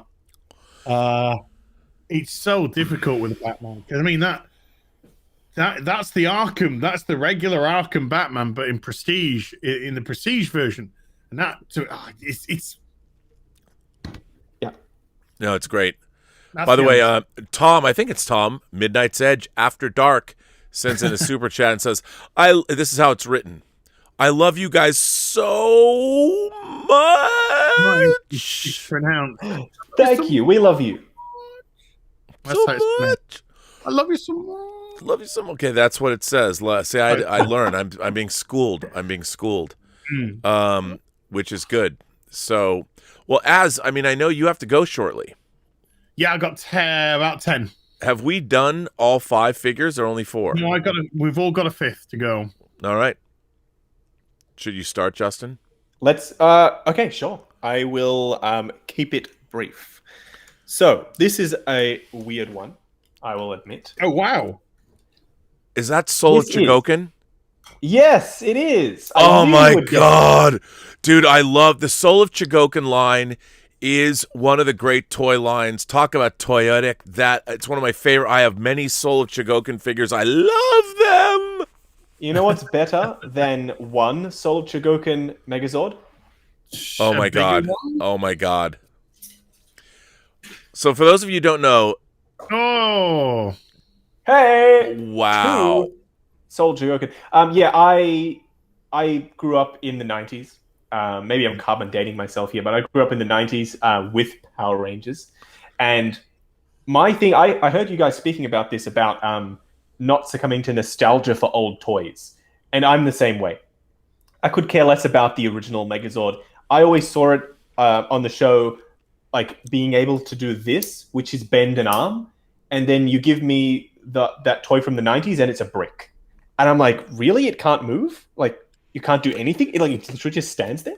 So, wait, we got to say, though, Bandai has been making, it started out as really a super robot series from the 70s. So they did like Getter Robo and Getter Robo G, Great Mazinger, Raideen, Guy King. They're amazing. And lately, over the last couple of years, they have been moving over into the Power Rangers figures. And they are die cast. They have many different parts. They're incredible. And you know, I always quote The Bride. Quite frankly, I need Japanese die cast, and it usually is Bandai Soul of Chogokin die cast. So wow, you're going all out with the Soul of Chogokin line. Oh yes, and Soul of Chogokin. Chogokin means like metal die cast. Yeah, I love it. They are stunning. They can articulate. I never understood why back in the day they couldn't move. The just the standard Bandai Megazords, even today, they only put a joint somewhere where it needs to be for transformation, not for posability and articulation. So I'm the same way. I remember you were saying one of the other streams, Rob, you were saying, I give me the newer version of that nostalgic thing any day of the week. I'm the same way. I'm the exact same way.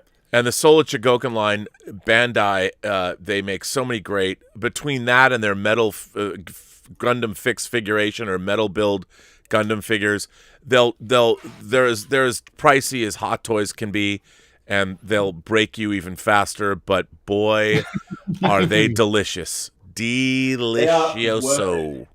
And by the way, if you want to get into them, they've been making them for 20 years. The line's like 20 years old, and it will cost you one pretty penny to get them all. Luckily, my wife bought this for me for my birthday last year. Oh, so you married well. Good for you. Yeah. Yes. She used to do this thing, and luckily she doesn't do it anymore, where she would purposefully not get something that I asked her for, because she's like, oh, but then you could just buy it for yourself if like you know that's something you want, you just buy it for yourself. I'll just buy you something obscure that you would never ask for, and then it would be like, I don't know, something really weird. And I was like, you don't need to do that anymore. Just, I'll tell you what I want, and then you do the same. You just tell me exactly what you want, although I like to think I'm a pretty good gifter. And then I'll get you exactly what I want. So that's what we've been doing now. For my birthday is on, not this Sunday, next Sunday.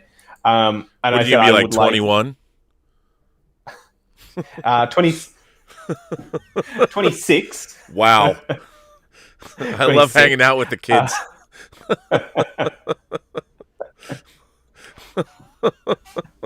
I apologize. It's okay, man. For my youth. I'll make sure you get everything when I'm dead. Excellent. Unless I die first. Then you can have all of my stuff. Wait, can I get that Can I get that in writing? As and I would like that in writing. You have it on video. Oh, there you go. You're right. I asked for the Batman Begins 2-pack of Demon Batman and Scarecrow. So hopefully. Man, I slept on that. I almost bought that so many times and didn't. I will let you know in a review, if I get it, that is, if it is any good. Well, one of the things I love about your reviews is it makes the sting a little bit less. Now that you're doing retro reviews on things, I'm like, okay, yes. I'll just go back. So, I know you have very little time left. I know, I'm trying to push the time. This has not been seen before. Dun dun. Nice. That figure is one of my. Sorry, I had to. That figure is one of my favorite. I was gonna pull that out. That's one of my favorite Hot Toys figures, absolutely, bar none. People don't like it. Why? I don't understand. The cape. Look at that cape. Look at the printing on the cape. Turn it around and show the printing on that cape. I mean, this figure, how can people not like this figure? I love this figure. It's one of my absolute favorite Hot Toys figures. The face sculpt is amazing. The body's amazing. It looks incredible. I mean, who doesn't like that? I don't know. Sorry, Az. No, So as back to your fifth. This has not been seen before, so this is going to be brand new for the stream. This is my first one, which will make sense in a second, and it's the Mark 47. Beauty. It is the Mark 47 with lights on, just the major ones. And this is the Spider-Man Homecoming Iron Man suit, which I think is just delicious. I love that so much. Freaking delicious. Yes. It's die cast, and I had, because it's my first one. This is my first die cast. Now, don't you? Isn't it holding one of those in your hand? Isn't it just one of the most amazing toys that you've ever owned? The construction, the engineering. I just didn't realize how heavy the die cast. I've always heard Justin's videos, and he'd talk about the die cast and how heavy it was in your hand and stuff. Bruh. But you just don't know. Yeah, I've handled 30-odd 1-in-6s until you've put a die cast one in your hand. You just don't know. It's like holding 4 at once. And the engineering of those figures is insane. Outstanding. Just absolutely outstanding. I mean, just the amount of work in the boot for all the different points. Here, let me go full frame on you here so people can see it. Look at that.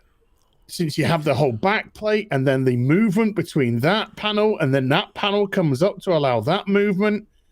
And then, of course, you've got the rocket boosters on the feet. Your little light ups on the back as well. You know what? I don't have that figure. I'm convinced. I have to have that. I must possess that figure. Well, it's so good. Got to make a confession. I've always liked the look. I've always liked the look of it. I've always and ahed on it. And then I was watching Justin's re-release video on it. This one, the second version. Yeah, and it was just like, after I saw that, I was like, done. Fucking done.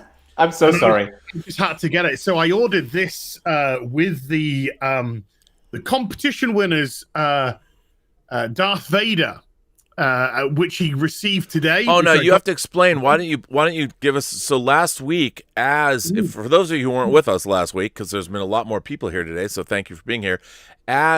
Gave away a figure on the show up to $300, a figure of your choice. You could get whatever you want, and somebody won. First of all, this was insane. We have an international audience, but someone who lives. Go ahead. No, we don't talk about that. Oh, we don't talk about that. Okay. Yeah. But anyway, so you gave away a figure. They got the figure. Yes. But it was a UK. It turned out to be a UK resident. Yes.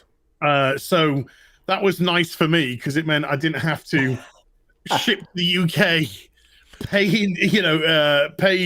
import duties, and then ship out again. Was it this person's first hot toy experience? Yeah, it was this person's first hot toy. What have you done to this person as? Broken them in. And what did they choose? They chose the 40th anniversary Empire Strikes Back Darth Vader. And that comes with an amazing stand, the gantry where he fights. Good choice. Now, Justin, how do you feel about that 40th anniversary figure? I really like it. It's not my favorite Darth Vader. The Empire version of Vader is not my favorite. But it's a really good figure. I love that diorama display base. Now, when you say it's not, was it not your favorite in the movie, or do you mean the design, the costume design, if you will? So it's not the figure itself; it's the actual design of the film. No. Yes, yeah, because I think that's important. Like, the figure itself is fantastic. Absolutely, you'll love that Vader. It's one of the best Vader things that you can buy in any scale from any company. It's fantastic. Hot Toys and their Darth Vaders are like Hot Toys and their Iron Men. do amazing work on Darth Vader. So I love that figure. I have the 40th anniversary in the cupboard, actually. I need to put him on display. I've got a plan for this. It's going to be a completely different layout, but I'm going to have a back wall, this wall probably, with all my helmets, my 1-to-1 scale helmets on display. And then for each helmet, I'll have a figure of that character standing next to that helmet. So I know a complete detour, I'm sorry. But that's where my 40th anniversary Vader is going, next to the Darth Vader helmet. And it has that great 40th anniversary retro packaging too. Oh my God, the box. I love that box. Yeah. The box is great. It's a great looking I don't know why, if they can fit it into that smaller, and Vader is by no means a small release in terms of accessory count and size himself. If they can fit figures into that smaller form factor, why aren't they? Like, they would save on shipping. They would save us shipping. They could ship more on one pallet to Sideshow. Like, condense it. Some of the dead space in the packaging is like, obviously it doesn't need to be there if you can do that to Vader, and he's so much narrower, and he's still just as tall, but so much narrower and just a little bit thicker. I don't know why they're not doing more of that. I love that form factor. Yeah, me too. So did you hear from the contest winner what their impressions of a Hot Toys figure was? Did they say? Well, they tweeted out. They tweeted out a picture of them holding the box. They said they're going to get it out, take some photos, share the photos with us. So I'm looking forward to them experiencing their first one. It's a big thing, it really is a kind of big thing to have that level of detail on something that you probably never used to before. Because if you've picked up a figure, it's normally been a 6-inch at best, a 3 3/4, for norm. So to suddenly go to something like a hot toy, it is such an incredible upgrade. Of course, you might find out that their family members contact you in 6 months or a year and blame you for their spiral down into the gutter. They let everything go to get more figures. First one is always free. The first one is always free. And not true. It was that one person. But yeah, well, I'll do another one. I'll do another one maybe next month. This was supposed to be a one-off show. We were going to do this one time, and now we've had Justin on twice. Yeah, amazing. So wait, is it my turn? Yes, yeah. Hang on. I'm holding out for as long as I possibly can. Okay, wait, I'll go fast. All right, in my theme with here. This is a hot toy, by the way. Oh. James Dean. Oh, wow. James Dean. Oh, wow. Yes. Look at this. They made that? Hot toys. No way. Okay. Now, for the grand finale, not only did they make James Dean, but they also made Marlon Brando from The Wild One. 2 1950s icons as hot toys. That's what let us feast our eyes upon them. Okay. Oh my. Brando. Now this is of course from The Wild One. Let me again, I probably should have taken these out beforehand, but I did not.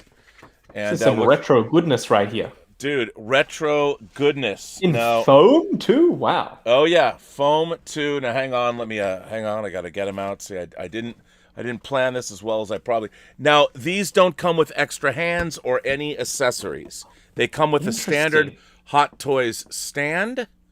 But actually, this is pretty dope. I should have put his hands. So here he is. Here is the Hot Toys. Here, I'll go full frame on this so you can see it. There he is, Marlon Brando as the Wild One, and he's got the jeans and they fit really well. The boots, look at those boots, and it's pretty great. So there, yeah, I know, right? I figured you didn't. And what's so weird is, and they were called here, I'll show you. What's really kind of neat for the box, this is metal right here. and it's the M icon line, which is, I think they only made these two figures. And now someone else I just saw is making a, and what's weird is like, but it says 07, so it opens up like this, and it's attached, like it doesn't come off.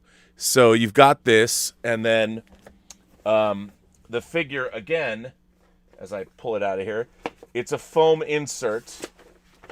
And this figure actually comes, this is so funny. I don't want to fall, well, let me take it out. It comes with, one of the accessories is actually a cigarette. So he comes with a cigarette, he comes with 3 extra hands. And as I pull him out, here he is. Here is the classic, let me set this down here. Oops. And here's the classic James Dean figure. I mean, and again, these are, I think these are probably, I don't know, 15 years old, 10 years old. And again, he's in jeans. He has the different, like there's his, I don't know what that hand is doing here. Like, is it the Fonzie hand? Hey, how are you? But, you know, it's still a pretty good likeness. But there you go. So those are my Hollywood Icons figures that I have from Hot Toys. For whatever reason, I seem to have lost. Hang on, where did everybody go? They are gone. I've lost my friends. They have disappeared. Where did they go to? I lost them both. Well, everybody, both Justin and Az seem to have disappeared. I do not know why. I hope I didn't hit something. I hope I didn't disconnect them. It doesn't show that I did disconnect them, but they're no longer here. Well, Az, can you guys not get back? Are you gone? I don't know. I don't see them anywhere. Was there some kind of a... Well, I've lost them both. Where did they go? Gentlemen, if you can see this, if you're watching this on YouTube, I don't know where you went. I don't know what to say now. Well, I'll tell you what then. If they're not coming back and I can't... It doesn't say that I've disconnected them. I don't know what happened. All I can then say is, ladies and gentlemen, boys and girls, kind souls from beyond the 28 known galaxies, I just want to say thanks to my guests, Az, and to, of course, Justin from Justin's Collection. You can find Az at HeelVsBabyface on YouTube, and you can also find Justin on YouTube at Justin's Collection. He does the best action figure reviews on the internet. I profuse apologies for losing them, but we will be back next week, and you can always find Justin again on YouTube and find Az on Twitter at HeelVsBabyface and find him on YouTube. Maybe James Dean, the power of James Dean was just too much for all of us to take. So on that note, I will end this show, and I will say thank you to them and thank you to you. I want to thank my moderating staff. I want to thank...